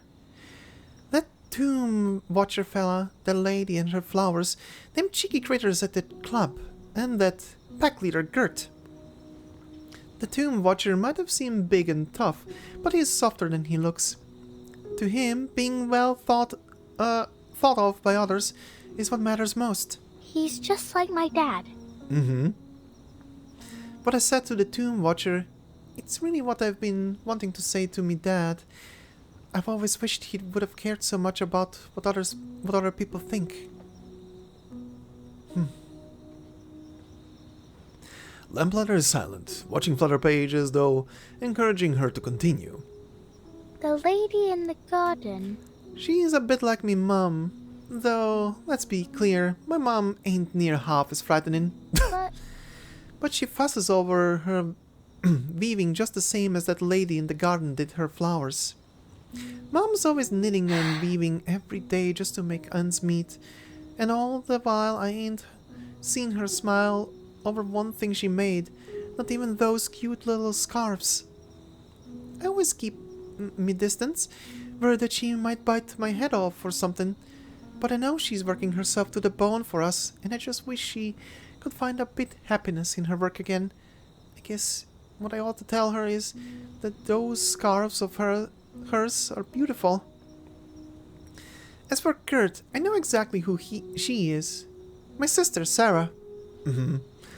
She's so blooming proud of herself, and everything's gotta go her way. And like Gert did with those pups, she always treats me like I'm just a kid. Sometimes that really ticks me off. If there's a chance, I suppose I'll try to surprise Sarah and make her proud of me. Just like how them puppies did with their boss. Flutterpage gives a cheeky grin and makes a silly face at Lamplighter. She achieves the desired effect, and Lamplighter laughs gently. How about the others? The rest? Well, them critters at the club are a bit like my schoolmates. Every day is the same with them, jabbering about the same old rubbish. They all look and sound like alike to me, like they was just repeating each other. Driving me Barbie. driving me barmy they do. But maybe I was wrong about them, like I was those critters. For all their chattering, that little stone really was their dearest possession. Otherwise, the fireflies wouldn't have hidden there. And that library lady, the one who reckons she knows it all. Maybe she does got all the answers, but I ain't gonna go asking her every little thing. And who's to say she ain't just feeding me a load of cobblers? I'd have no way of telling. I gotta figure these sorts of answers for myself. So... I suppose... The administrator's a bit like me, ain't she? I shouldn't be relying on people for everything. It's my job to find me own answer. Now that's a very interesting thought. So then, who's left? The panic. Though I still ain't sure what it was, to be honest. But I've got a strange feeling about it. What a creepy thing, going after kids without names. It whispered all sorts of rubbish to me, like give up, trying to make me stay here forever. I guess that's got something to do with you, don't it? Eyes slightly wide open, Lamplighter seems to have heard an unexpected answer. Flutterpage is also confused by her reaction. Oh, you're telling me they ain't so? I'm just curious. Why do you think I'd have anything to do? Why do you think you'd have to do anything with me? I suppose because you said this thing was horrible, but it turned out... I guess I'm wrong. It isn't you, not exactly. Maybe it's those fears in your mind that you only think are scary. I'm not sure how to put it, but it's all those scary and annoying things we gotta face sometimes. Flutterpage waves her arms in the air, hoping to find the right word for the strange entity, but nothing ever quite fits. Then you're saying I'm the one behind all this? I'm the big baddie? I didn't say nothing like that. Because everything here. Flutterpage flings her arms open, like she's drawing a line from one edge to the world to the other. None of it's real. Come on. Of course it's all made up nonsense. Fun nonsense, but still. I'm 11 years old, you know. Oh, is this the first time she said her age? So... Then what is all this? That's the question I've been turning over in me head all this time. I'm thinking... When did all this start? When you fell asleep? It weren't on that strange cross street, and it weren't in the woods where the bannock started chasing us. It was right here. I suppose... Maybe it's 'cause I opened this bag here. That's when all this started. You're saying it all started with that little pouch? That's what I reckoned at first, until I remembered that story about the lake. Yes. Sure are. About witches dragging people into the water, and fairies thieving stuff. There are loads of them. But... I remembered something. Dad told me one of the saddest stories of them all. The tale says... Years ago, there was a little girl, just about my age, and, well, she went through a lot of horrible things. She was sad and disappointed. So off she goes to the lake leaving all the things what made her miserable behind for good. That's why. The grown-ups don't want other kids coming around here.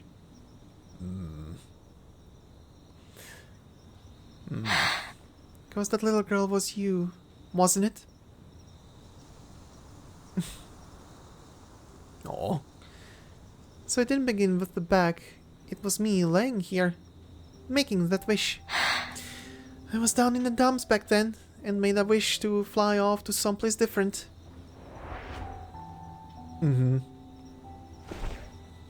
I want to be like you. Then I could fly off somewhere else. Might be somewhere else. There's an exciting adventure waiting for me, far away from all these worries. Could you? Take me there? You're here all because I made a wish. It was you. That swapped my name. Also, I'd forget the past and stay here with you. In this, somewhere else. Lamplighter. The last letter of my name. You've got it in your hand, ain't you? That I do.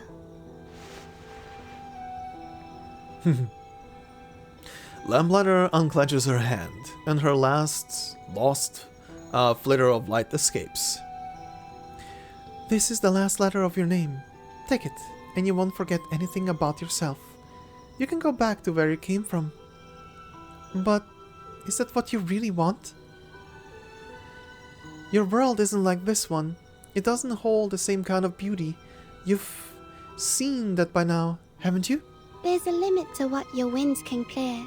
You won't find an answer to every question. Stay with me, won't you? Flutterpage, my friend, I really like you. You'd never have a dull moment, I swear. We'd be happy every day. Doesn't it sound wonderful? No. Sorry. Thanks for the invite and for answering me wish, but I suppose I don't truly want to leave my home behind. Because of your family? Yes. They may drive me up the wall, but I still love them, don't I? But it's not just cause of them. When we met, remember me saying I couldn't wrap my head around Sarah's "there's no why"? I said grown-ups must have known something there weren't no why. But that's a load of rubbish. Truth is, I know the answer, only I've been hiding from it. So, what do you think the answer is? That is, there's no why without a reason why.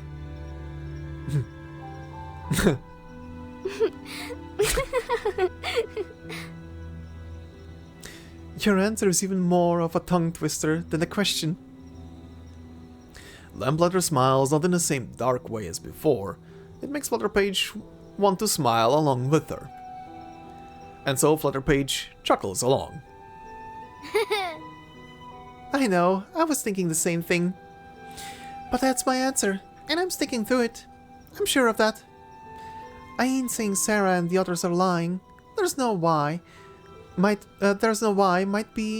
well be her answer, but that don't mean it's gotta be mine. Nothing will stop me finding the answer. Nothing will stop me finding the answer myself. I'll keep thinking and asking questions, even if no one can answer me. That is a wonderful answer. You've really surprised me, Flutterpage. With a soft chuckle, Lamplighter finally lets the firefly stumble its way over to Flutterpage. It settles on Flutterpage's shoulder and blends into the moonlight, lighting up the lingering darkness in the girl's heart.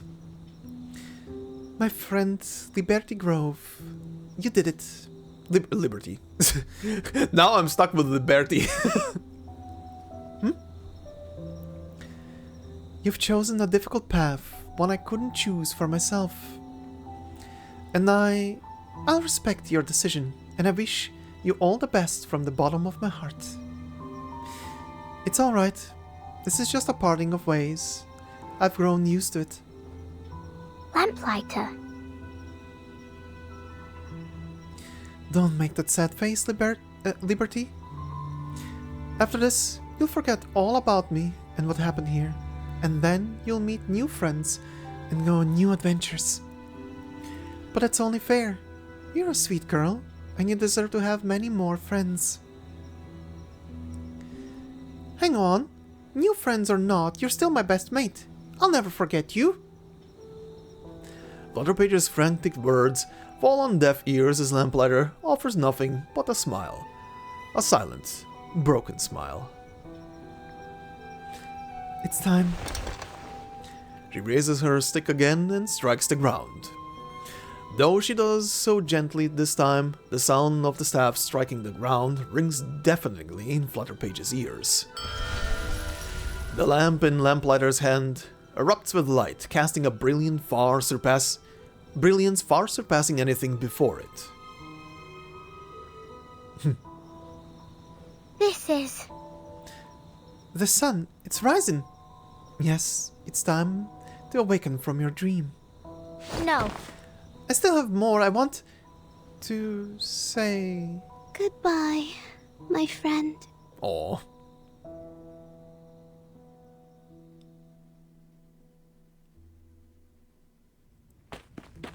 Uh-huh. Just sleeping. Not now, Ollie. Oh. This ain't a chicken coop, and I'm not your bleeding rooster. Now get up, you little so-and-so. Sis, I'm... Send you out for a bit of shopping, and instead you stay out all night, all cause you got a scolding you decided to turn into a little runaway riffraff. Have you any idea how long we've all been searching for you? You're in for it now. What? I didn't... Wait, I've been gone a whole night? Indeed, the morning light shines warmly, but for Liberty, the events of the previous night have faded into a blank haze. Was it the sweets? All this on account of me saying I wouldn't let you get any? With a sharp frown, Sarah fishes out a handful of candies and slaps them into Liberty's palm. There you go, and here I thought I was teaching you about the value of money. We're not made of the stuff, but we're not penniless either. If you're so desperate for a bit of candy, speak up instead of pulling stunts like this. What the fuck is happening? What? Not enough for you? Let me tell you right now, don't you dream of expecting an apology from me? I didn't have me hopes up or anything. Still, thanks, sis. Liberty puts the candy in her pocket and discovers something else hidden within. Did I fold this? Oh, the Flutterpage name is gonna be written on it. Liberty looks at the bird and a faint memory surfaces. She sets this bird free, letting it fly into the sky. And at that moment, in her memory, someone else was there with her. A sensation lingers in Liberty's heart, leaving her feeling as though she has lost something. She unfolds the paper bird in her hands. Potatoes, bread, 3 cans of beans, cabbage, carrots, and... Her eyes lock in place. At the very bottom of the shopping list, a line of elegant handwriting stands out from the scroll above it. Flutterpage? What's a Flutterpage? It's... Hey, there's the birdie. It's you! The familiar bird from before returns. It lands on Liberty's shoulder, tilting its head as its shining eyes meet hers. Like a spark cutting through the fog, a vivid memory leaps to life in Liberty's mind. This is a name. My other name. Though her recollections are still hazy, an inexplicable feeling reveals the answer to her. It is a gift sent to her from her mysterious friend, wrapped in the most beautiful of blessings. The little bird flutters its wings and alights from her shoulder. It glides up over the eaves and soars above the streets of London, riding the wind into the distant horizon. Ah. That was a very sweet ending. Okay. Well, at least her family are not complete assholes. But they're very sharp-tongued, I guess.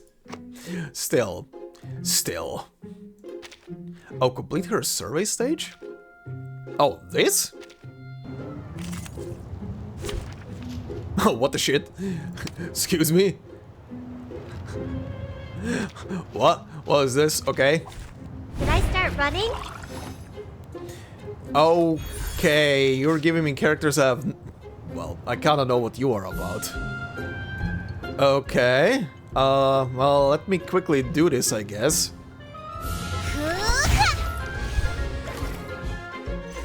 Victory? Okay. But what does it mean to us? I mean, what does it prove? God damn it. Why are we getting philosophical? Alright, this was an interesting team comp, I guess. All the counters ever. Alright then. Counters and follow-ups. Very interesting. Alright, but this marks the end of Flutterpage's little story. So yeah, that was... I'm presuming this is set, I mean, considering she only got her Flutterpage name here and she was already introducing herself as that with Willow, so I presume this took place rather before she met Willow and became friends with her, so that was a neat little escapade into her dealing with stuff and yeah, getting to terms with stuff as well. Very neat. We have one more thing to round this up, and I said this earlier in this episode, we have one more thing, and that was a thing from Twitter. Alright then, so as pointed out by one of you guys, on Twitter they posted this little article, this little story titled Willow and Caroline Reunion After 10 Years. So this is where we're gonna finish off this story, cause I found this, opened it, and saw it's a huge chunker of text. So, you know what? I thought to myself, we're gonna include this. This seems very interesting. I'm gonna leave a link to this thing in the description of the video for anybody who wants to see it, or if you just wanna grab the high-res screenshots from this thing as well. But anyway, it begins with the Uluru qualifiers in London have come to a close, but for Arcanists passionate about the floor ritual, this is just the beginning. After a decade of silence, the prodigious competitor Charlotte, now competing under the name Willow, has returned to the stage. In doing so, she not only secured her place in the Uluru finals, but also helped to clear up the smog and bring back our long-lost sunlight. While Willow has experienced a triumphant return, star competitor Caroline Bartley's journey has been one of meteoric rise from the very start. Would Rowe have to travel all the way to foggy London for the qualifiers, and what compelled her to, even as she was defeated, smile and applaud for her former rival? Was it the Uluru finals or the Beltane showcase? No, it goes back further. It all started the first time I saw Charlotte compete in person. Oh, the original story. Oh wow, this is an even wider image of the one from the story. You can even see Willow here better in the background. Damn. Okay. Anyway, it says Willow was just 11 years old when she claimed her first gold at the Uluru finals, making her the youngest champion in history. Her mastery of the floor ritual, both in her profound understanding of Arcanum and her technical brilliance, was nothing short of perfection. Before her gold medal performance, Willow was already a promising competitor, but she was only recognized by the most dedicated floor ritual enthusiasts. At the time, the emerging favorite for the championship was Caroline Bartley, while many saw Willow, despite her history as a skilled competitor, as someone lacking in the emotional depth of Arcanum. Right after the qualifier, there was a journalist who made some snide remarks. I'd love to know what their face looked like when they saw Charlotte become our youngest champion, Caroline said, vividly recalling the incident. When Willow remarked that she remembers how Caroline looked back then, Caroline quipped that she was only thinking about how she would be the one to defeat Willow next time. Caroline always regarded Willow as her strongest rival, keeping her as an imaginary opponent for every competition she entered. At the time, all floor ritual competitors endured grueling training regimens and strict dietary restrictions, which at times even took a physical toll on their health and nutrition. We had to maintain a strict body weight. When necessary, I'd consume Arcanum-based foods that elicited a sense of fullness, but only kept the hunger at bay, Caroline said. Still, setting Willow as her benchmark was her source of motivation. During the interview, Caroline recalled how her coach once told her that Willow could effortlessly remain airborne for over 10 seconds. This pushed Caroline to extend her own airtime. At the time, both Willow and Caroline were young competitors with many opportunities to face each other on the same stage. The media hailed them as two once-in-a-century prodigies in the floor ritual, predicting they would usher in the era of the black and white swans. However, the following decade saw these two contemporaneous stars take vastly different paths. One rose to the height of fame, sweeping championships across every major event, while the other vanished from the scene, fading from public memory. Yep. These 10 years. From the grand stage of the Uluru Games to specialized competitions, I've participated in a variety of challenges. At the same time, with the invitation of the St. Paulo Foundation, I joined the effort to revise the standards for floor ritual competitions. Since 1900, the St. Paulo Foundation has undertaken a series of reforms targeting various events in the Uluru Games, including floor ritual. 2 decades later, guided by Caroline Bartley's professional advice, the rules for floor ritual relaxed their emphasis on technical precision in movement, instead placing greater value on the athlete's connection with the expression of Arcanum. The once daunting issue of nutritional defiances and stunt growth among floor ritual competitors has been alleviated, replaced by a focus on overall coordination. Hey, that's good. We all love floor ritual, so of course we want to see it get better, said Caroline. Thanks to the combined efforts of the St. Paulo Foundation and Caroline, floor ritual has shed its outdated conventions and found a new way forward. However, for Willow, adapting to these changes may take time. Our sport is moving in a positive direction. I think every floor ritual athlete is happy to see these changes, even if it will take some time to adjust, Willow remarked. Over the past decade, an eerie screeching noise has frequently emanated from the witch's sinister garden, a sound that neighbors attributed to malevolent curses. In reality, it came from Willow's relentless practice of her floor ritual. While the scoring standards for floor ritual evolved during Willow's absence, her rigorous training ensured she retained the flexibility and agility essential to the sport. Caroline, with a smile, added, I never gave up on bringing Charlotte back to the stage, but more importantly, Charlotte never gave up on herself. Witnessing her return to the spotlight has been nothing short of spectacular for all of us at the sport. And the sport. Nice. A story yet to begin. After securing her spot in the Uluru finals, Willow prepared herself extensively. Occasionally, her rival Caroline would join her training sessions. According to both athletes, these joint practices were surprisingly enjoyable. Look at these two. I suppose I don't have much of a choice considering Caroline is one of today's. Willow hesitated, looking slightly awkward. Yeah, Top competitors in the floor ritual, Caroline finished for her. While the core techniques of the floor ritual training haven't changed much, Charlotte still adheres to the strict methods of the past, so it's important that I stop her from being overly hard on herself. You two are married. Since her comeback, Willow has devoted almost all her time to training. There was too many rivals to catch up with, and so much to learn. She divided her training into 2 parts, physical coordination, conditioning and technical skills. When she felt overwhelmed, she would retreat to her garden to calm her mind. Now, Willow is ready to compete on the same stage with Caroline once again. When asked about her expectations for the Uluru Games, Willow replied, to claim the sun once more. Caroline, on the other hand, said that seeing the sun rise again would bring her more joy than winning the championship.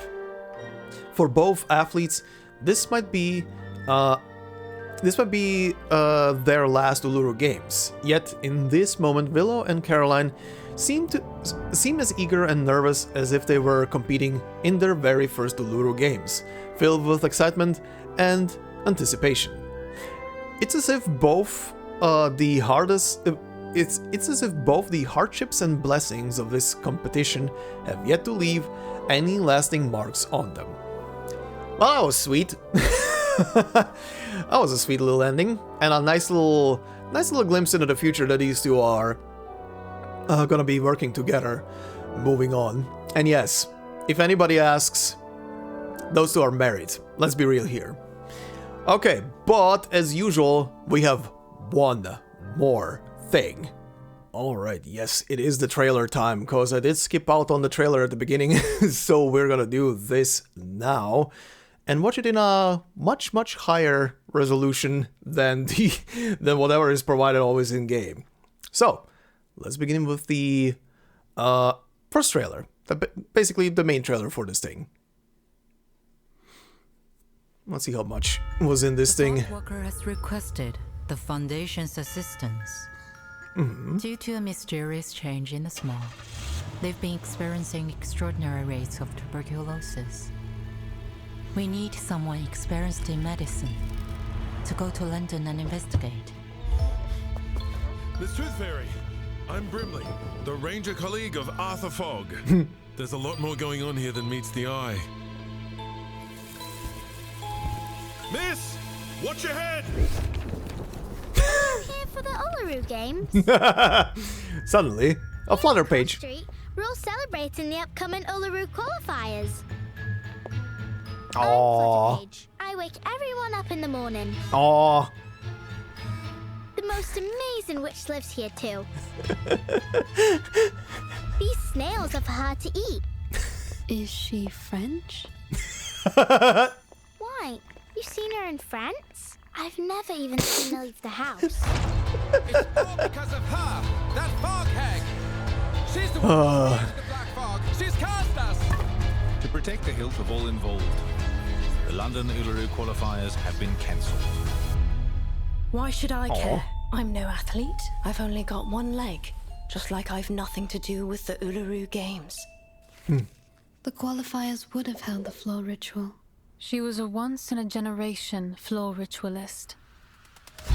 We'll just have to hold our own games.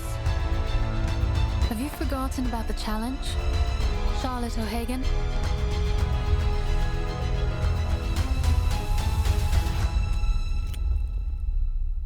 I don't care what anyone thinks.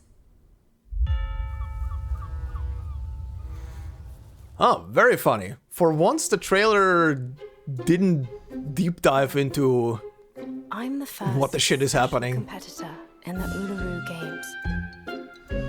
To be sure, there will be a second, a third. I'll not be special anymore. But they will remember me. Not for my broken leg, no. But for what I can do. You're so cute when you nap on the sofa, all scrunched up like a little kitten. Excuse me, what? Huh? Was I not supposed to look at you? What's the difference if you were sleeping? I completely forgot that she likes to look at people when they sleep and through the window. That's with my mum and dad and sister. Higher than the That's still a bit disturbing to me, not gonna lie. Once a slouch hat, now a fedora. You can change the appearance, but not the heart. Always be that cheerful ranger committed to justice. And no matter what, I'll still be made from that pure Aussie wool. Just as any true ranger would. That's an interesting skill.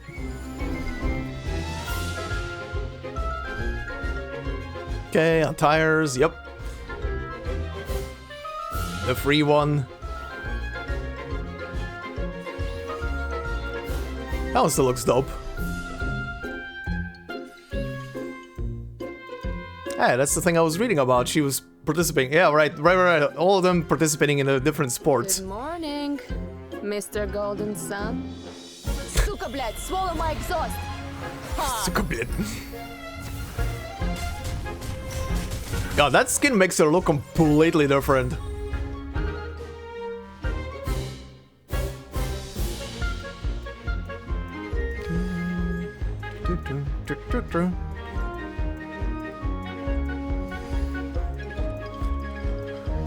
Right, there was so much.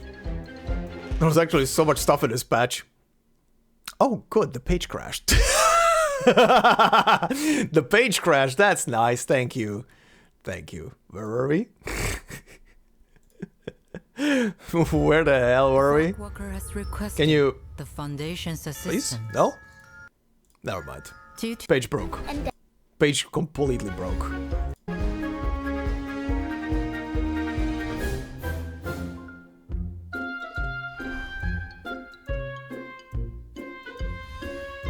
Okay, but that was a think it. What the hell is happening today? Why is this not broke?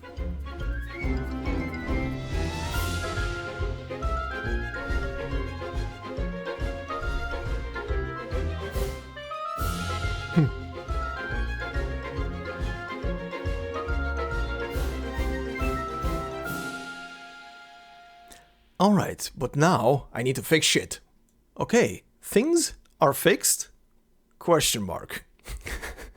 I have no idea what happened there. The entire page was just scrouched into a corner of the top of the screen. Whatever. Trailer was fine. Like I said at the beginning, the trailer, this trailer specifically was pretty good in my opinion because it didn't really touch upon any of the like big things. Some of the trailers were for this game that I've seen so far were a bit, maybe a tiny bit too much in showing, but this one was pretty on point on just teasing enough and not really diving into what the shit is happening. They didn't even show the smog monster in any kind of capacity outside of everything being smoggy. So yeah, good on them. That's a cool trailer. Anyway, let's go to Willow's trailer now. Black Swan in the smog.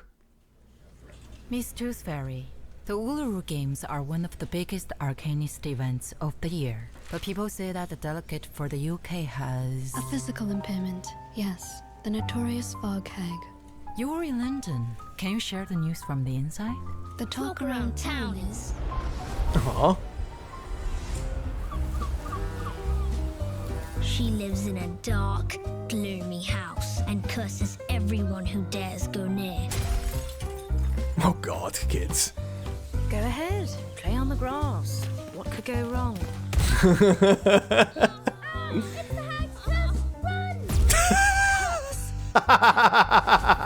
Some say she's a vampire. Ow! Your blood. He wants my blood! I mean, we need to stop the bleeding. I even heard that she pulled a whole telephone box right out of the ground. Uh-huh. Whoa. Huh? It's the hag! She did it! That's just ridiculous.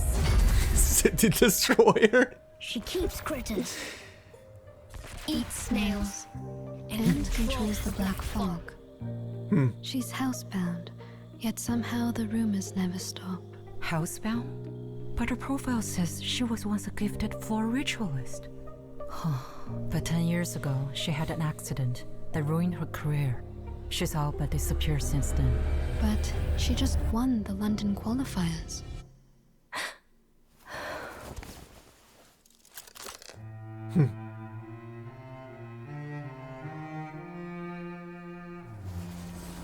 She must have trained relentlessly these past years. The results of her blood, sweat, and tears were clear to see on the floor. I don't believe I ever met this fog hag. No, the lady I met, Miss Charlotte O'Hagan, isn't a hag, but the winner of floor ritual at the London qualifiers. Thinking of her, I'm reminded of a quote. The world is a fine place and worth the fighting for. I suppose Miss Willow would at least agree with the second half.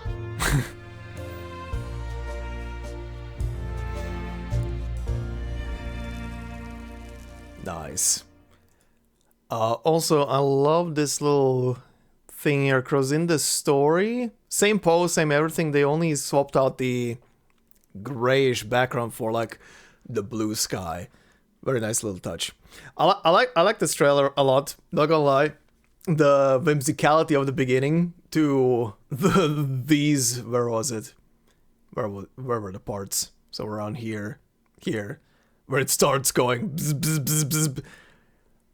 That was pretty good.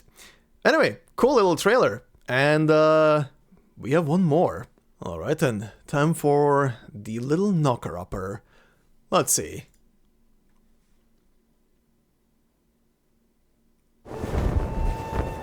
Seems to me, I've always wanted to fly.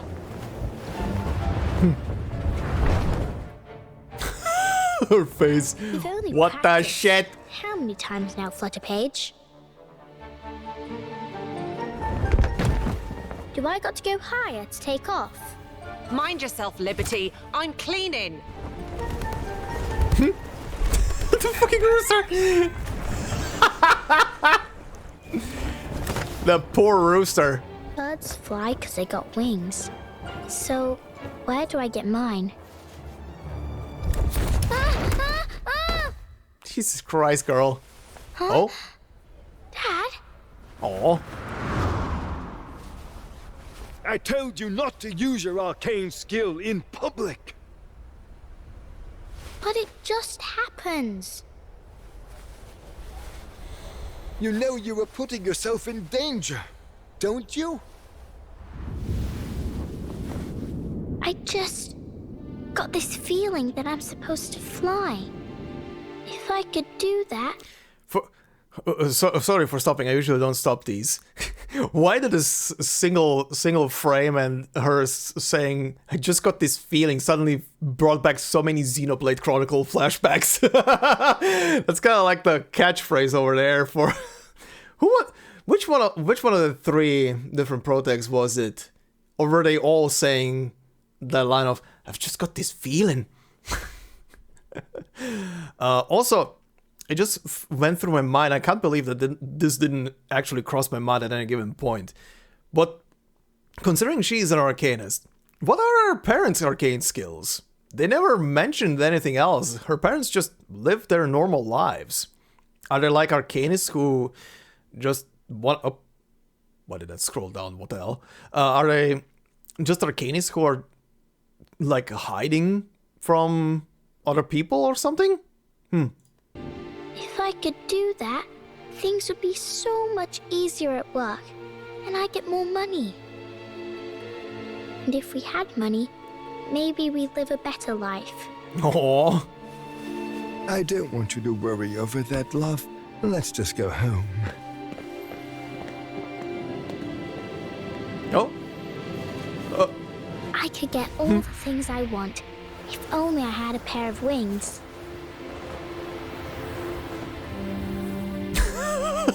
Her face. The wind is flowing around me, and I know where it's going.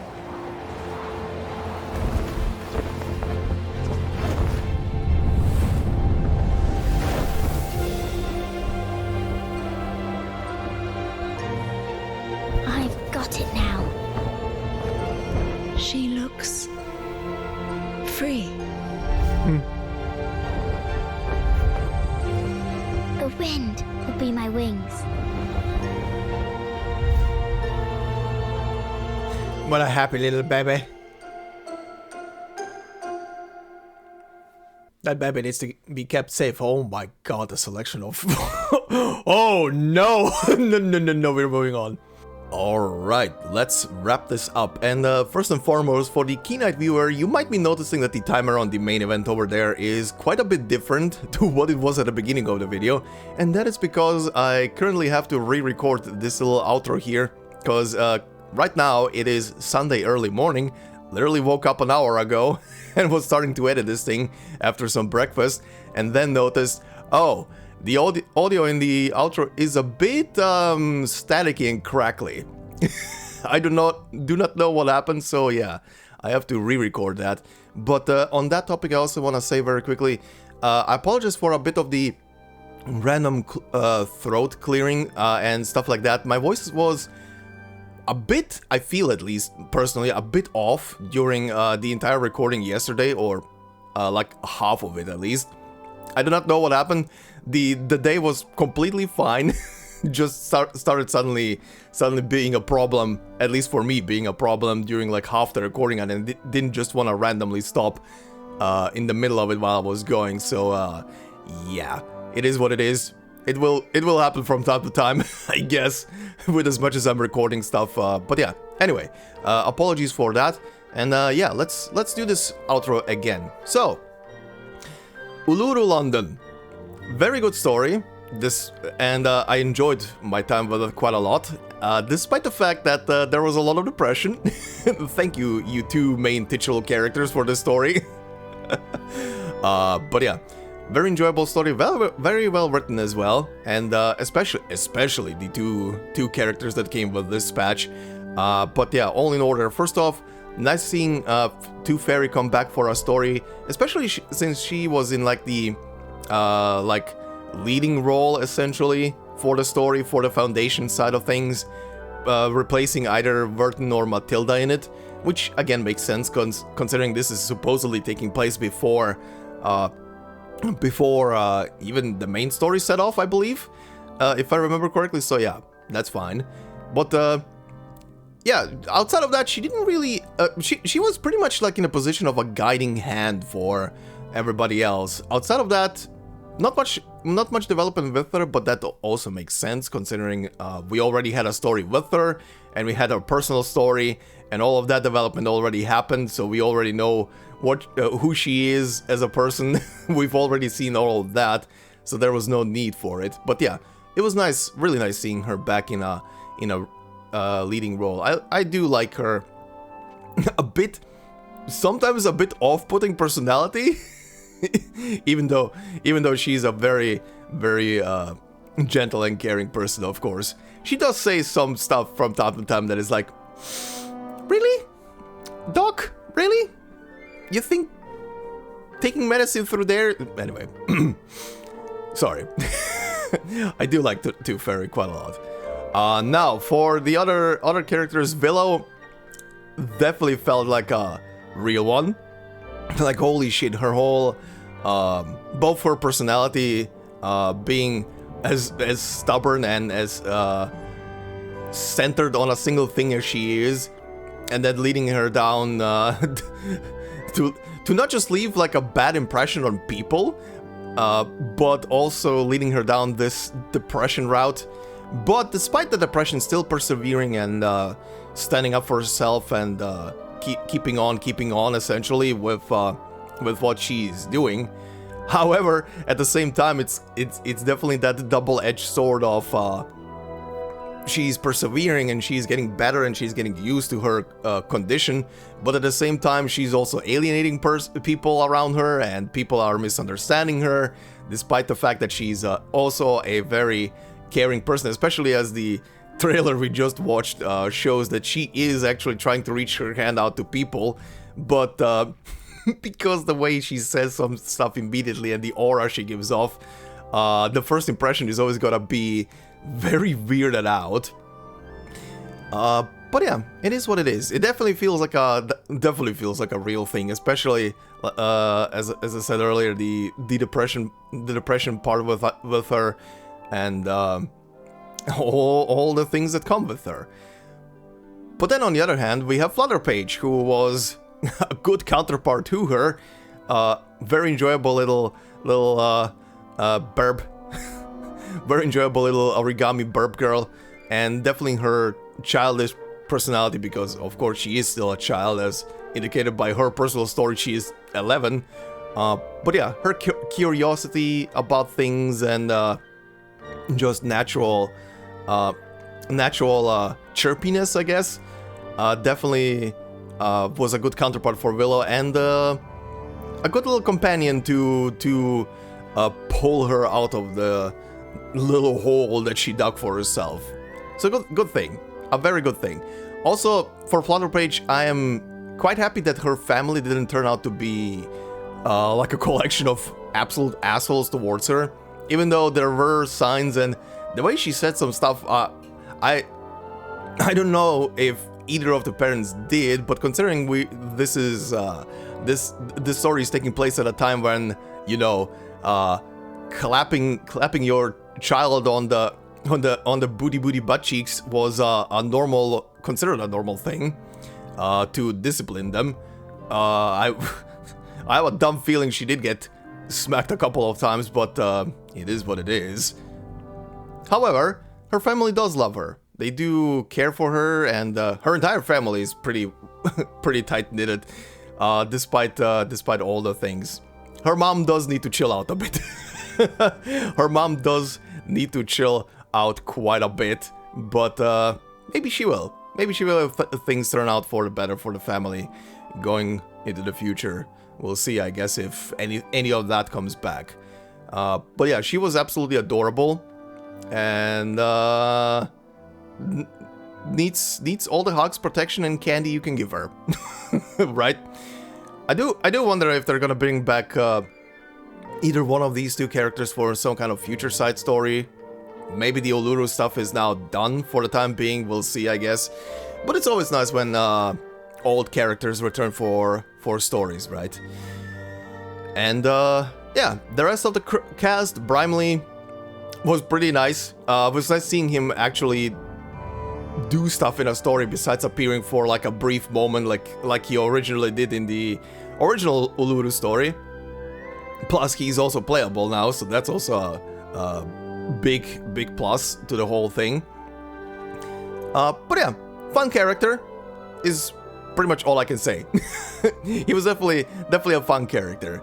And Mr. Fogg was also very interesting to see just after we did the Oliver Fogg story and heard about him a tiny bit through his son. So seeing him and his how much he's trying to give to the city and just protect it was very nice. Also, very smart person, like really smart person. That guy put together that machine in such a quick notion, and that is insane. that stuff takes usually, you know, a long ass time to go from blueprint to prototype to actually trying it out properly for the first time. So all props to the guy. He's definitely, or rather was definitely, a very smart cookie.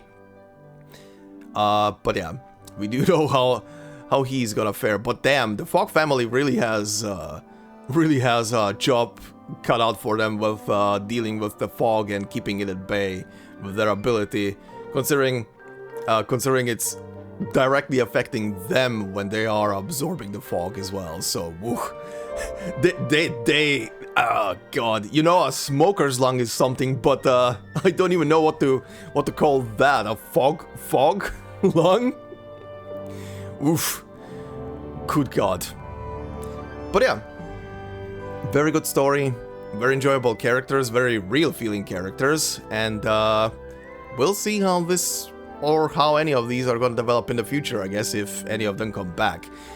As for the next thing here on the channel, considering this is now done, I think we're gonna do one anecdote before anything else once more. The anecdote is probably gonna be the one for Mesmer, because that one has been pretty high on the bucket list for a while now, and I do want to finally check it out. So next episode is probably gonna be Mesmer's Anecdote. I also have her... I think she is over 80% now as well on Trust, or even on 100%. So I'm gonna be able to do the whole rigmarole with her, from Anecdote to voice files to all of the text and item entries. So that's gonna be nice. And pardon.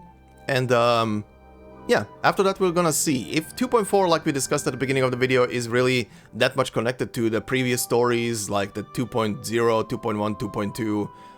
2.2 was Chapter 8, right? Yeah, Chapter 8. And yeah, if it is really that much connected to like a streamlined story between all of those things, I think I'm just gonna wait until, like I said, until Jace gets re-added into the game, then do Chapter 8, and then we can wait for both the Route 77 story and this current patch until they get back into the game. Then I'll have at least some cohesion behind all of that. But it can wait. After Mesmer's story, probably then gonna jump into... Finally gonna jump into the... what's it called? Into the... roguelite mode. Gonna check that out.